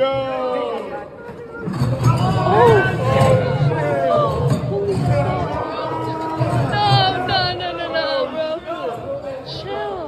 Chill. Brian, get out. Brian, leave. Holy shit. Wow. Nah, nigga, what the fuck? Holy shit. Oh no. Holy fuck. It really. Yo, it's because he's black. Racially motivated. It's really bothering me about the people saying nigga in the background. I'm like, who is he black? What race are they? Or is he white? Because the way he's saying that is bothering me, but that's neither here or there. When I saw this video originally, when I seen it yesterday, it was posted by like a random page. And they were saying like, this is what racism looks like. I just watched it. I'm like, what is it? Racism looks like. This boy is getting worked. That's what I saw when I was first watching it. I'm like, somebody get the black boy out of there. I don't like that. And then when I saw the cops immediately come, almost take the white boy and remove him from the black kid into safety so that they can subdue the criminal, the thug, the man that is just a threat to everyone because of his skin color. The lady had to come over. You was over there subduing the white boy. You had to come over and put your little knee on his back, on his neck. Like it's like it. When I see this, I get really upset because somebody was saying, I mean, are we going to focus on the race here? You know, it's always people in the comment section talking about that. Are we going to focus on the race here, or are we going to look at police officers just abusing their power? I'm like, yeah, okay, police officers abuse their power. We know that, right? But when you look at this, look how they're abusing their power specifically towards the black child. Mm-hmm. They're coddling the white boy. That's all they're doing is coddling him. Yeah. Well, are you okay? Are you okay? F all that. You just You just basically just arrested this boy who, from what I'm understanding, what the white boy was bullying the black boy, and the black boy stands up for himself. Had his hand in his face. Had his hand in his face. Clearly, you can tell who the aggressor is. Yeah, but of course, they're gonna arrest the black kid and pin him to the ground like he's a damn animal. He's a damn juvenile. You don't have to treat kids like that, man. Really don't. It's crystal. It's one of these things, man, that when people look at the people who see this and try to find an excuse, they were never going to see racism in the first place. And that's why I don't spend a lot of energy trying to explain it to folks no more. Right. Because y'all don't want to know. They don't care. They see this. And then there's people who try to make justifications for this. Now the black kid was arrested was cuffed for 30 minutes. They were all both subsequently released. There's an investigation going on, et cetera, et cetera. But of course, the police are investigating themselves. And here, I mean, the guy is just standing there like the white kid, almost like, I can't believe I got away with that. But he did. Right. Cuffs were never placed on the white kid. And he's allegedly, he being the black child, he's allegedly suspended from going to the mall for, I think, 3 years or something like that, while the white kid got a slap on the wrist. This is allegedly. So, of course, they're still doing an investigation. And that's what really bothered me. We see how the extreme it goes when it goes to reprimanding black people. Instead of just coming in to break up the fight, we're talking about police officers who are trained to do this. There's nobody with weapons. They're two kids fighting. So instead of coming in to break up the fight, this is what they do. And I'm pretty sure they've taken him to the area where they hold the kids, wrote him up, got him on the list for them all of that, while the white kid's parent probably came and picked him up. They probably communicated with the white parents. You know, I'm assuming this because I've seen this happen with my own eyes before as well. We covered a story of the white Karen lady at the Victoria's Secret. That's right. Bullying black woman. And when she went to go report it to the cops at the mall, they were saying, I mean, what can we do about this? And then they almost proceeded to say that the black woman was causing the issues. And that's where it's problematic. It's like, it's just, when you see black, you see an issue. When you see black, you see a threat. When you see a black kid, you see a black man. It's just immediately a threat. And we see this, our justice system, the people who are put in place to serve and protect us, they don't serve and protect black people. They don't cover black kids. Nothing at all. So it's really sad to see this. I hate that the kids are trained to put this on video, but at the same time, I love that we were able to see what we saw in broad daylight. I love that we've seen that. Because we can now have these conversations, and people still gonna be in the comment section now trying to say that we can't just make it about race. Police officers do abuse their power. Police officers shouldn't do this to kids of any color. But the fact that they're constantly doing it to black children is something that we should have the conversation Instinctively. about. Instinct. That was instinct. That was what we saw, was pure instinct. You saw the loving police officer mother go over there and pat the little boy on the side and check and listen. She listened to him. She knelt down beside him, right? I think at one point they even patted the white kid. Their instinct was to protect and serve the white kid from the black kid. When clearly in the video, it's the white kid. When the cops come around the corner, it is the white kid at the mall who is standing over, beating the black kid. So anyway, people who don't want to see it, they just don't want to see it at this point. Yeah. Now, David, who you said Kanye is better than Coachella? Kanye crazy. Let's go with Coachella, because Kanye just off his rocker right now. I don't know what's going on. And I mean, I understand he's hurt, and that's what it is. He's hurt. He lost his mama, he lost his wife, and he's losing his family. He's a hurt man, but Ben can introduce it better, but it's not about it's not about the gossip. It's about how Kanye, the turn, well, that was a crazy. First of all, let's talk about how crazy that transition was. So that was a hard one. That's all on. That's all on. It was a turn. I take none of the blame. Before we get to that story about Kanye, I think that you know the take that we have on it is totally different from it being gossip. But before we get to that, I want to know what Dr. Carl Mack over there sitting like a statue thinks about the last story we just talked about. 3 words. This is America. That's right. I already knew that's what Dr. Mack thought. Look, literally, this is America, where when they ushered those three words, benefit of doubt, this is America. Benefit of the doubt went clearly to that white kid. And to your point being, if the cops didn't see the start of it, normally you would normally look at it as though the aggressor, whoever the aggressor was, that's right. At the moment you see it, clearly you would have thought that they would have been snatching the white kid up and dealing with him. So does this tape clearly show prejudice? This is the prejudice that America has had with us from day one. And you saw it play out with these two kids, and you saw the way law enforcement, this white folks, in case you ever want to know, this is Tamir Rice, a little 12-year-old kid playing in the park, like most little black boys have done, playing with a toy gun, but he gets shot for it. Little white kid playing all over the floor, and the police says, oh, she has to be the problem. This is America. America does rarely is America giving us the benefit of the doubt. This is Rodney King. Even when you look at the tape, you won't believe your lying eyes. Those cops could not believe their lying eyes. And yes, Karen coddled little Tommy as though he was the victim. This is America, white folks, like it or not. And I just want to point out, because you said something real strong right there. You said that's Tamir Rice playing with the toy gun, right? Yes. And then the white, yes.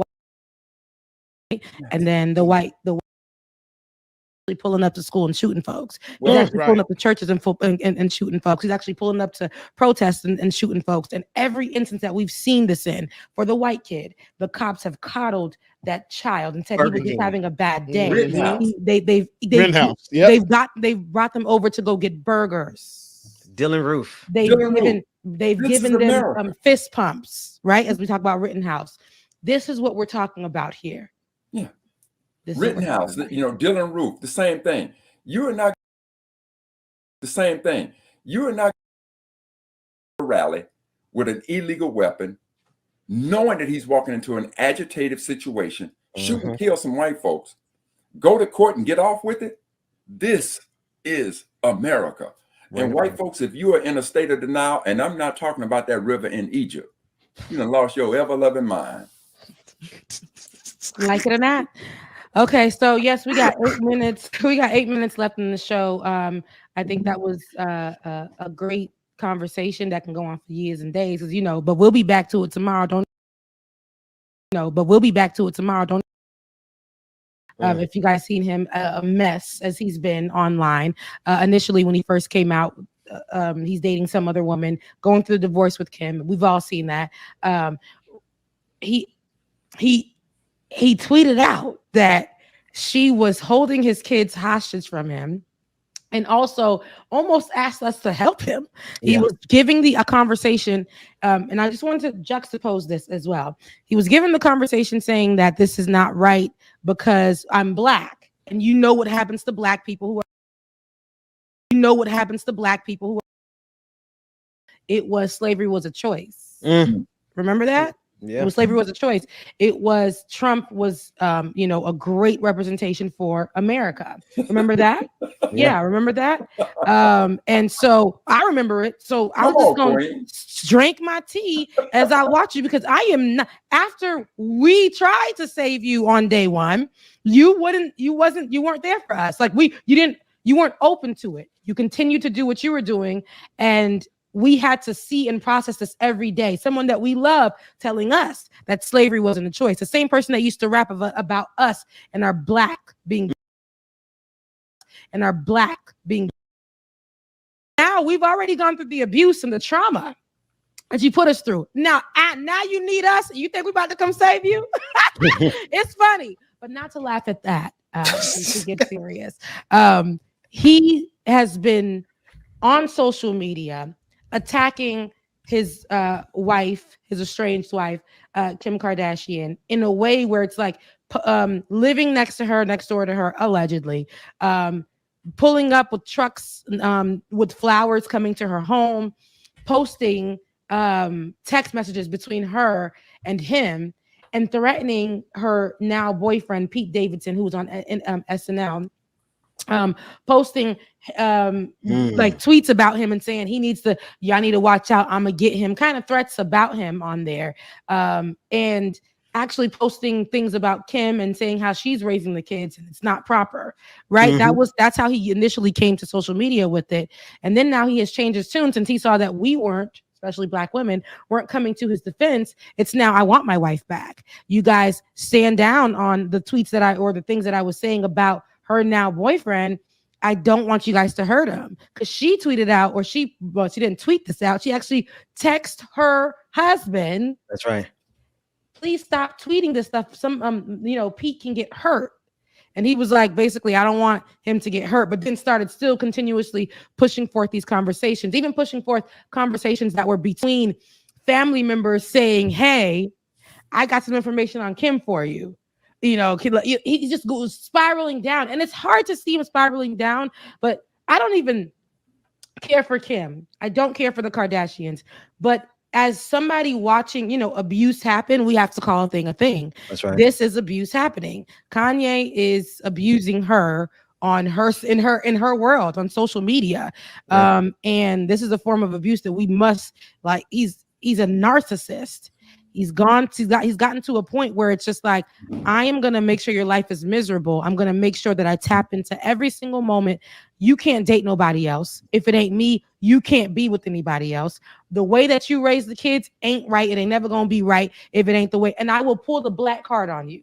And I'm like, ooh, for me to have to say that is crazy, but that's what he's doing. And I think that in this moment, what we're seeing, for instance, what Adrienne said, she says, Kanye claims he didn't know his public behavior toward Kim is harassing. That response simply reminds me of how men either feign ignorance or exhibit total disregard for how their behavior affects us. Ye gets no passes from me, and I agree. She continued to say, Kanye and Kanye alone is responsible for his behavior. I agree. He's responsible for ignoring Kim's no, implicitly threatening her boyfriend, and engaging in other stalker type antics. This isn't romantic or sweet. It's terrorizing behavior too many women face once they leave a man. I agree. And sometimes that can turn fatal. We've seen. And let me say this as well too. I don't speaking from a male perspective, I think sometimes, and this is not taking up for Kanye at all, I think sometimes you get in this mode where you're trying to do the most and you think that it's okay. But while you're out there doing the most, you can be causing more harm than what you're doing good for. Because like that delivering flowers and doing all the extra stuff, you think it may be sweet, but on the other side, the other person is like, I feel like you're stalking me and now you're putting my life in danger. So I really think it's one of those things. He's just like I said previously at the start of this conversation, Kanye is losing his mind. He's lost a lot. Not sticking up for him. There's nothing that we can do. That man got money. Kanye needs to sit on somebody's sofa and seek some mental help. It's simple as that. Because he's not well. He has not been well for some time. Yeah, Queen, and when you was reminding us of all the things he did, see, this is one of the images that comes up to me. Kanye now all of a sudden wants to be black, but then Trump was good. Slavery, his issues about slavery, him draping himself in the Confederate flag. Now that you're in trouble, now you want to come home. And so it's hard for me to be sympathetic given his past behaviors. Hard for me to be sympathetic about it. Although I do and I do appreciate DJ what you're saying. Clearly this brother, is going through a tumultuous time in his life. But, when you do have your senses about you, somehow, and this should be a call out to all these folks, Omarosa, Lil C. Owens, all of you, trust and believe. It's going to come a time when them taps on the bottom of your shoes, we don't hear them taps when you're trying to come back home. And we're not going to allow you to come back to the Black family reunion. Because we don't realize that your Kool-Aid ain't red no more. But and the thing is, we offer the Kool-Aid ain't red. But we offered so much of, hey, even when you said slavery was a choice, we're like, Kanye, run that back, baby. I know you're going through some things, We could like come on back home. That's a lot that you just said. But come on back, baby. Like we just really And what does he do? He doubled down on it. He doubled down on it, and he even and this is the same man that was, said, leave your ass for a white girl. Was talking about those kind of things happening in our community. He was the one. This is my problem. Y'all come out promising, not saying that you can't change your mind, not saying that you can't grow, not saying that whatever direction you choose to grow or go is not possible, because that's you. But at the same time, you didn't want Black assistance. You didn't want the Black conversation anymore. It was no longer, you see, when Kanye was losing his mind saying those things, and we just wanted to say, hey, here's the couch you can sit on. Hey, we want to protect you. Hey, we want to cover you. When that conversation was happening, you know who wanted to monetize off of that and push him and continue to create relationships with people who were part of the KKK and all of those things? White folks, Republicans. They didn't say, oh, he's losing his mind. They were saying this, he's just free from the chains of those old conversations. He's, he's changing. He's moved on, Now we want to tap into, he needs some help. No, he's been needed help. He needed help then, and he needs help now. And in this particular moment, though, he needs to go find that for himself. Like Adrian said, Kanye is responsible for his own behavior at this point. And when he was calling for us to assist him, our hearts were cringing because we did want to bring out our hand naturally, because that's what we do as Black folks. But at this point, we had to look the other way. We did. And that's why he went back to, I want my family back. And Queen, the other thing that when you telling us to remember when Kanye appeared to understand us culturally, it's two other issues. Remember when Kanye, what he said about President Bush during Katrina. That's right. Remember what he did when he ran up on stage. I think it was Taylor Swift that got the award. Yep. So see, on one hand, you show this cultural sensitivity, this understanding of the culture. And then on the other hand, you double down on slavery as a choice. You double down on wearing a Confederate flag. You now say that one of the most infamous people to ever sit in the Oval Office, 45, you're down with that? It's hard for me to walk any of that back, especially as you so eloquently stated, Queen, that we've given you the opportunity to walk these things back. And now that you find yourself in the perils of hell, now you want to come back. Help me. Love you, but you gotta. And I don't know if it's really one of those things of him coming back. Because let's be honest, y'all. And this is me looking at it from a music perspective. I don't know what kind of help he gonna get from the Black people, regardless of if he was out here screaming for help or not. Ain't nobody helping him get his family back. Ain't nobody helping him do nothing else. So I don't know what kind of help he expecting from anybody, honestly, from his own community. Honestly, truly. And a lot of that stuff, y'all, that y'all talking about that he did, I honestly think all of that shit was just for show. I'm gonna keep it out and keep it real for a person to be relevant. Because it's a lot of artists. Which one was the real one? It helps him financially. It helps. Yes, it's a lot of artists that are out here wearing that Confederate flag drip like that, Dr. Mac. Some people do it just to like shock white folks and tell you like, okay, I can wear this better than you can and not mean anything to me. And some people just do it just for the hell of it. Because it's a lot of people that did that kind of Confederate. Yeah, and I'm sure he did. But and I don't know if he did despite us, Rebecca. I'm not gonna say that. That nigga just crazy. Excuse me. That man just crazy. I don't think he did it despite anybody. It's all political standpoint at this point. It's all political. We got a whole lot more. We got a whole lot more to go. I'm excited to be joined this morning by George M. Johnson. I'm excited because there's a conversation that has to be had about the effects of everything that we see happening around us as it pertains to critical race theory, the fight against banning certain books, and even in the state of Florida, the fight against the LGBTQI community that's being waged by people like the governor there, Ron DeSantis. George Johnson is the award-winning Black non-binary writer, author, and activist based in the New York City area. They have written on race, gender, sex, and culture for Essence, The Advocate, BuzzFeed News, Teen Vogue, and more than 40 other national publications. They are the author of All Boys Aren't Blue, which has been banned now in nearly 20 states. I want to repeat that. They have banned this book, All Boys Aren't Blue, in 20 states. George, thank you so much for joining us. How are you this morning? Thank you for having me. I'm awake. I'm in LA, so it's just turned 6:30. But I'm excited to be here. We appreciate you getting up that early. I know the West Coast is a monster when we try to do these live shows on the East Coast. So we really do appreciate it.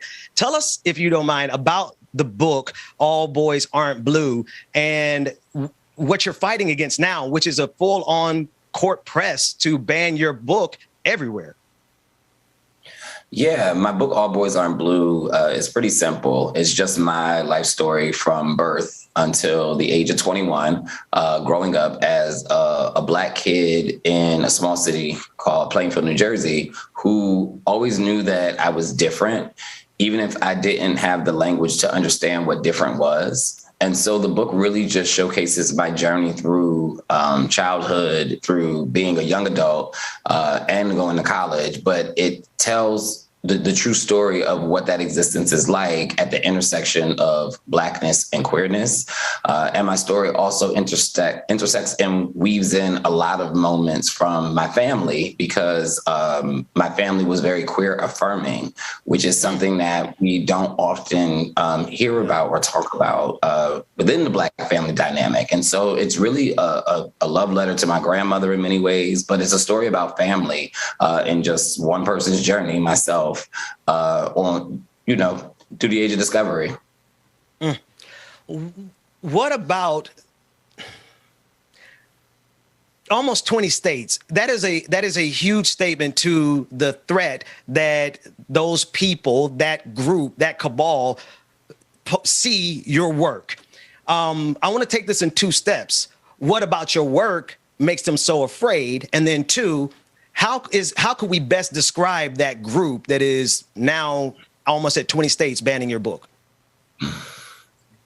Yeah.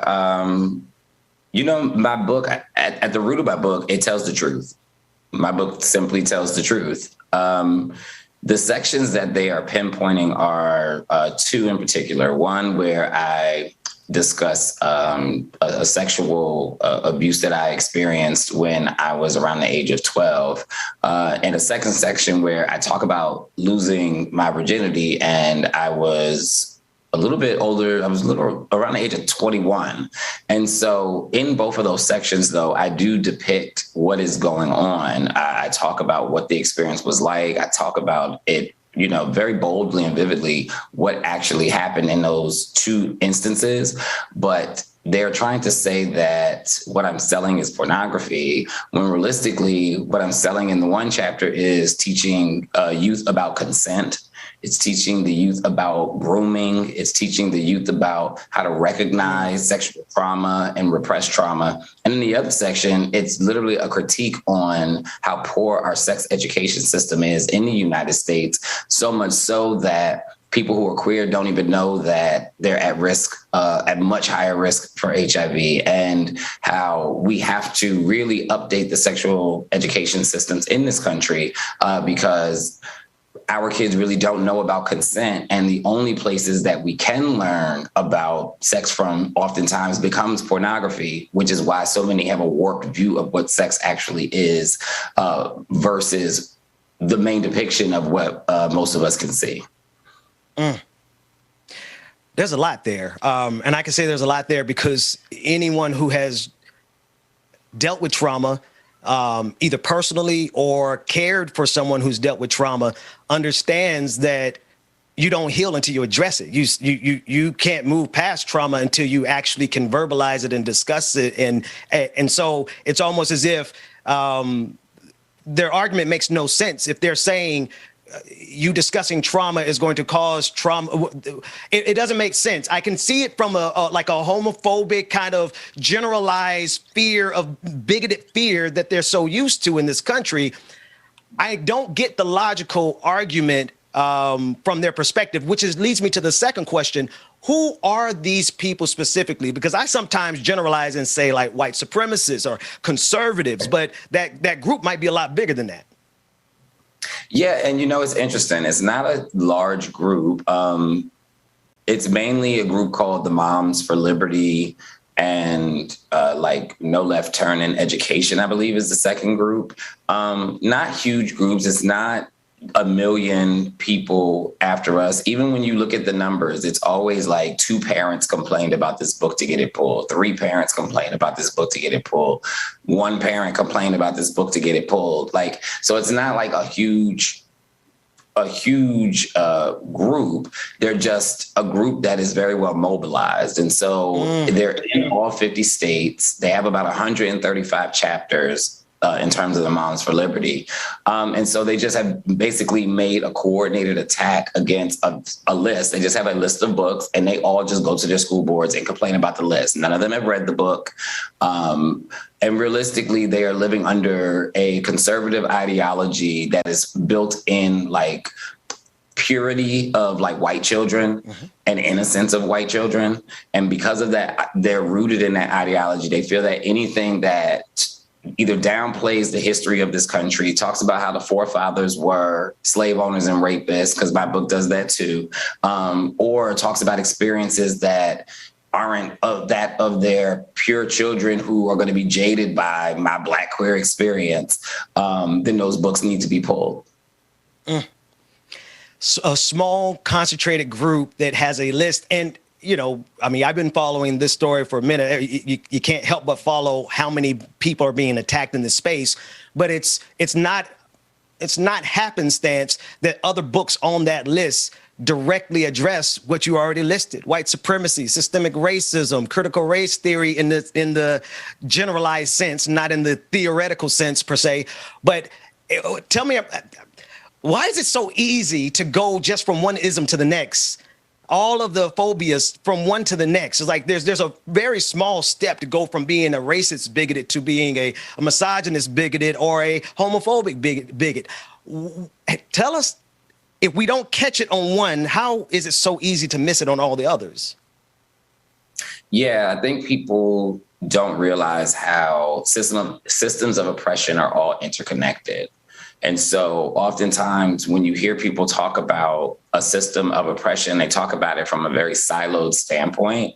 And so people will talk about healthcare, but don't talk about how K through 12 feeds into socioeconomic status, feeds into healthcare, feeds into police brutality, right? And so it's almost, which is why when people first started talking about the school to prison pipeline, it kind of blew people's minds because they didn't realize that these two systems, i.e. the criminal justice system and the K through 12 education system, were so interconnected into what plays out in specifically Black and brown children's lives, as it was pushing the kids into that system from as early as the age of 6 or 7. And so part of the issue is people don't look at racism or gendered violence or, as I said, healthcare as interconnected, interwoven systems, when realistically it is, like you said, it's easy to jump from one to the other because they're actually not like 3 separate circles. They're more like that Venn diagram where you do one circle here, one circle here, one circle here, and then you notice like, oh, wow, they all interconnect at a certain point. And I think that's really the truth of the matter. And it is just like you said, it's easy to jump from one to one to one because they are all birthed out of each other. That's right. That's right. This is why I, if you don't mind, just let me go on a little tangent here. That's one of the reasons I throw people off with this show a little bit, because there's a generalized expectation because of my background that I would hold some of the same bigoted views and that I actually had once held. I mean, I wrote a book about, my past, growing from my religious context, and I can't even blame it all on religion. A lot of my growth had to come from just community and culture, movies that I watched, teaching me to have a bigoted view or use bigoted language as it pertains specifically to the LGBTQIA community. And so I have found in this space of trying to create something that everybody Black can be comfortable in, I found some of the most pushback that I get is right here at this specific intersection. When we try to open the doors of the church to everybody, it gets a little tricky. This is a facetious question, but have you ever run into that? Oh, yeah, all the time. Yeah, all the time. And like you said, like even with the church, it's like come as you are, and then in very small print, it's like except if you are this, and this. I mean, I will say, even with the book ban, I haven't run into as much pushback from pockets of Black communities as I anticipated, but a lot of the silence also still speaks volumes. And so it's kind of like where, you know, these conservatives are very vocal and very loud. I'm not seeing like the historic Black organizations push back or say too much about the topic. And I think silence has a voice. And so I think right now what we're witnessing is how those organizations specifically, their silence is speaking volumes. Because just with my background of being a member of Alpha Phi Alpha Fraternity Incorporated, just with my background of being a 2-time HBCU alumnus, there's no reason that places like the NAACP haven't picked this up, and places like the Black churches aren't picking up the book bans. And right, I grew up with a Black grandmother who went to Mount Zion AME in Playville, New Jersey, and I went there, you know, my whole life. And so I think it's the silence that speaks for a lot of those places and communities right now. Yeah, it's a process, and we'll talk more because I would love to get you back to talk even more about your second book that is rooted in our Blackness and is rooted in this journey. We Are Not Broken. If you don't mind telling us a little bit about that second book, and then tell us how our supporters can get both of them, because LeVar Burton said the best way to push back against banning books is to buy those books and read them. Yeah, my second book, We Are Not Broken, is really a love letter to my grandmother, Nanny, who passed away December of 2019. It is the story of myself and my younger brother, as well as my 2 cousins. And for me, it's like this really coming of age story where you get to see how Black boys deserve to have childhoods and excitement and adventures and imaginations. And we had that, and we all had that with my grandmother. And so each of the grandchildren got to write a letter to her within the book. And it really is just a story about, you know, Black boy joy at its core, and the Black grandmother experience, as she was just unwilling to allow us to not have a Black boy experience because of how hardened society tries to make us. I'm definitely picking up that book because I'm dealing with that right now, ensuring that my kids, particularly my boys, have the same access to joy, everything that you listed: joy, imagination, just fun. Like, can our kids let their hair down sometime? I mean, not me, but my kids, can they let their heads down and not have to be so hardened because of the nature of our society? George M. Johnson, thank you so much for joining us today. We have to get you back as soon as we can. Absolutely. Thank you for having me. James, let's do some light stuff real quick. I'm going to call an audible here, and since Rebecca's not here, we're going to end the show in about 12 minutes. But we got a lot of backup of material that we haven't used in the after party. David, you're going to have to announce them. Tell us what we're getting ready to watch, and then we'll go from there. Oh David! Wait a minute. Who let a white man on my show? I swear though, I'm gonna tell you, David does not look white. David look like he mixed with something. I don't know. I think y'all all fooling me. This is like a big ass joke. David is not white. I mean, he probably is, but David is not white. What's up, David? What's going on, everyone? Good morning. Yeah, no, I had to show my face a little bit, and right. Who would have guessed David was white? You know what people are saying right now? I had no idea. People are all saying right now, not all people, they're saying like, you can't get nothing Black without some white in the background. That's what But there's a reason I stay off screen. You know? I hate y'all. I don't want the spotlight. All right. All right, so before we run out of time, before we go to the clips, I wanted to highlight two things that we missed recently from Letterhack. Letterhack is the artist, right? Yep. Yeah. Our artist of the left, the cartoonist of the left. So I'll start with the oldest one. This is Georgia Fort as Batwoman. That's right. Because one day on the episode, I said, whenever Georgia Fort, look at that, that's amazing. Shout out to Letterhack. He does this for us all the time. One day on an episode, I said, when I feel like anytime it was something that happened on the show and Georgia had to get out of here, right? She had to go to the field and cover action that was actually happening. And I said, man, Georgia got out of here like she saw the bat signal. Right. And then before the episode was over, he had drawn this for her. Let her have it. That's what's up. What else you got, David? And then, Ben's always complaining. And I don't think he meant this reference, but it was spot on. And I'm glad Letterhack caught it because I knew it felt familiar. Which one is this? What is this? I'll get no respect on my own damn show. I'll get no respect. So for the listening audience, this is I forget his name, but I know Rodney Dangerfield. Dangerfield. Yeah, he drew me as a black Rodney Dangerfield. Didn't know. None. Brother Mac just openly tell everybody he don't give a damn about my production meetings. Okay. Rebecca comes when she wants to come. You know what I mean? I was like, I can't get no damn respect, but we got the dopest show in the country. I respect you, Ben. On like days that don't end in Y. All I gotta say, man, is Letterhack, you are an absolute genius. Letterhack is a genius. Benjamin P. Dixon, no respect. God, I think we got to get Letterhack on for like a Friday episode. You know what? We got to. Yeah. Well, and I don't want to be racist, but we're going to. No, I'm joking. You can't say that because I'm not going to say. I'm not going to make any announcements because I want people to be in suspense. But you can't really say that given tomorrow's guest. That's all I want to say.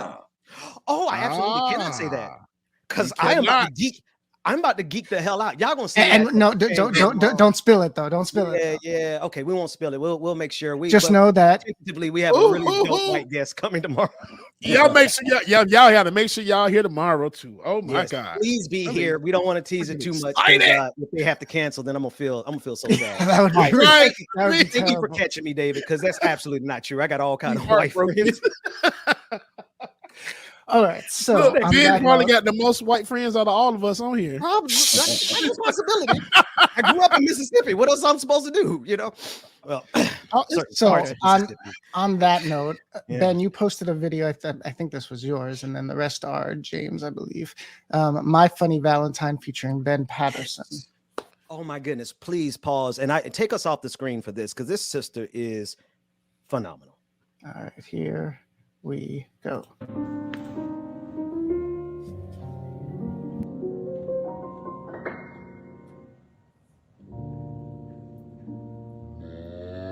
Oh no, bring us back. I don't know why. Liz a liar. Give me a live. You pull it from my website.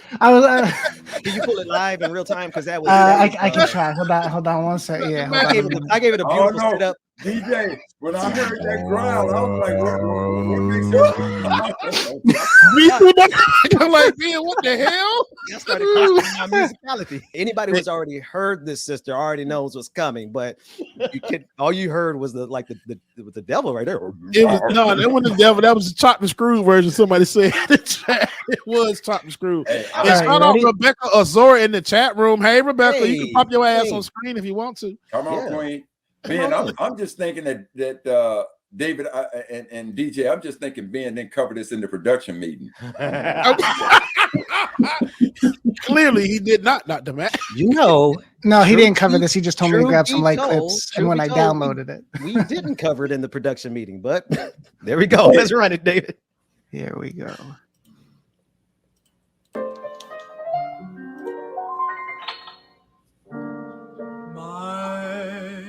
Funny Valentine, sweet comic Valentine, you make me smile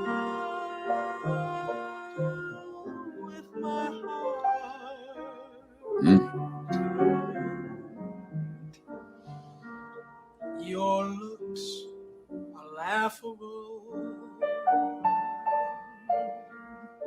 unphotographable, yet you're my favorite work of art. Damn, Ben, I apologize. Is your thinking Right, Dr. Matt. less than Greek? Is your mouth a little weak? Absolutely. When you open it to speak, are you smart?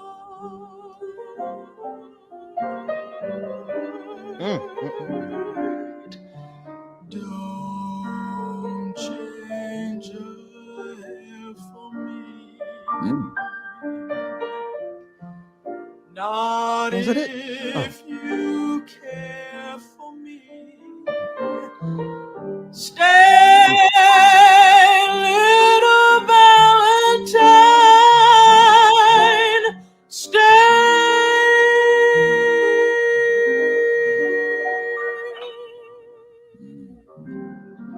Each day is Valentine's.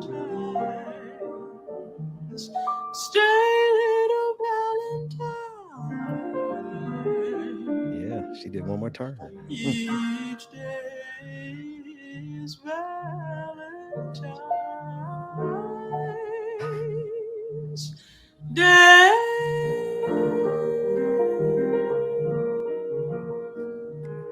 Damn, girl.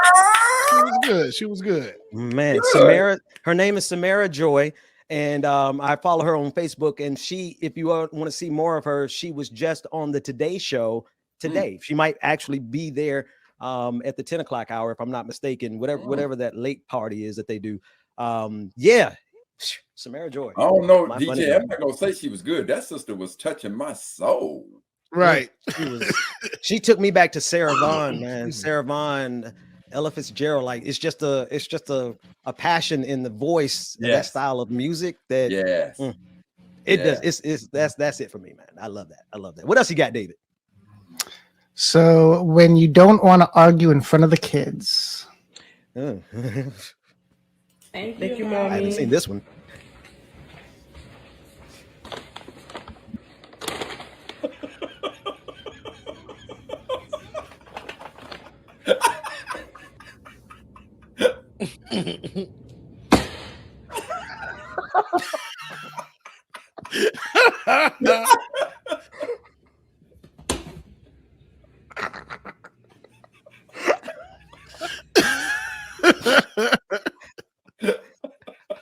They stupid.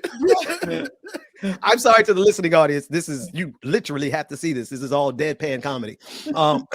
Why do me and my wife do that every Oh man. One day I'll have my wife home and I'll tell y'all how we almost got a divorce over a box of cereal. And you never really it be the smallest things sometimes. But I was feeling that McDonald's part where the McDonald's bag was empty because anyway, marriage is funny like that. I got one more. We didn't discuss this. I don't know if James wants to save this for Rebecca. The moment Nelly realized he messed up. Ooh. Yeah, go ahead, run it. All right, hold on. So you say Nelly this weekend. I'm a little nervous about what you're about to play. No, so it is the moment he realized he did that, but it doesn't have it doesn't. No. And if y'all don't know what we're talking about, last week seems like the leaked sex tape week because everybody's sex tape that came out. So Nelly's was the first, and this looks what appears to be Nelly discovering the mistake he did while he was sitting with Kevin Hart. And it's like Kevin Hart saw it too. This is horrible. Play it. Yeah, I think he was younger than that. I think he was like 14 when he started winning that game. Man, listen, man. Oh God. Shanti. I love that you were just gonna try to lie about the Olympics like that, dude. Wait a minute.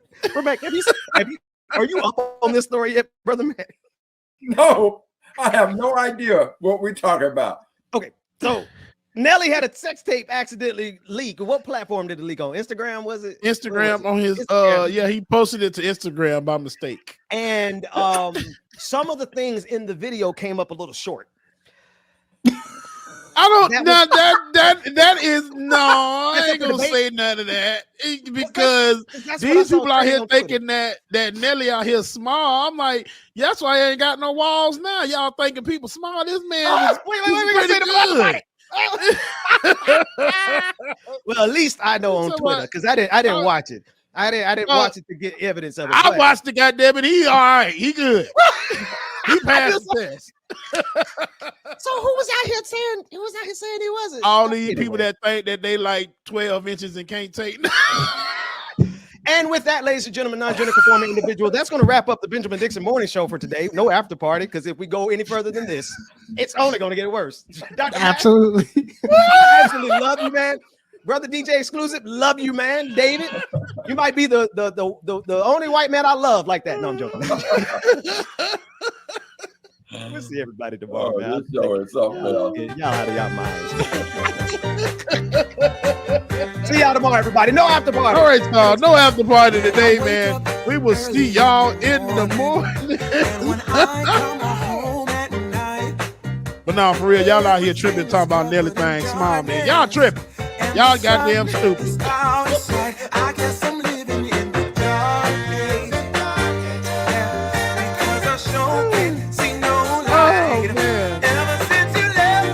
Make sure that y'all tune in tomorrow, y'all. Tune in tomorrow. You don't want to miss the show. It is going to be an absolutely great one. And we will see y'all tomorrow, man. Your affirmation for today is... All right, it's a good one.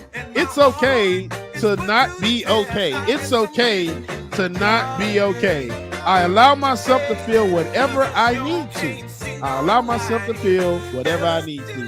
Y'all gonna be great, man. Love y'all. Mean it. Have a great day. See y'all tomorrow.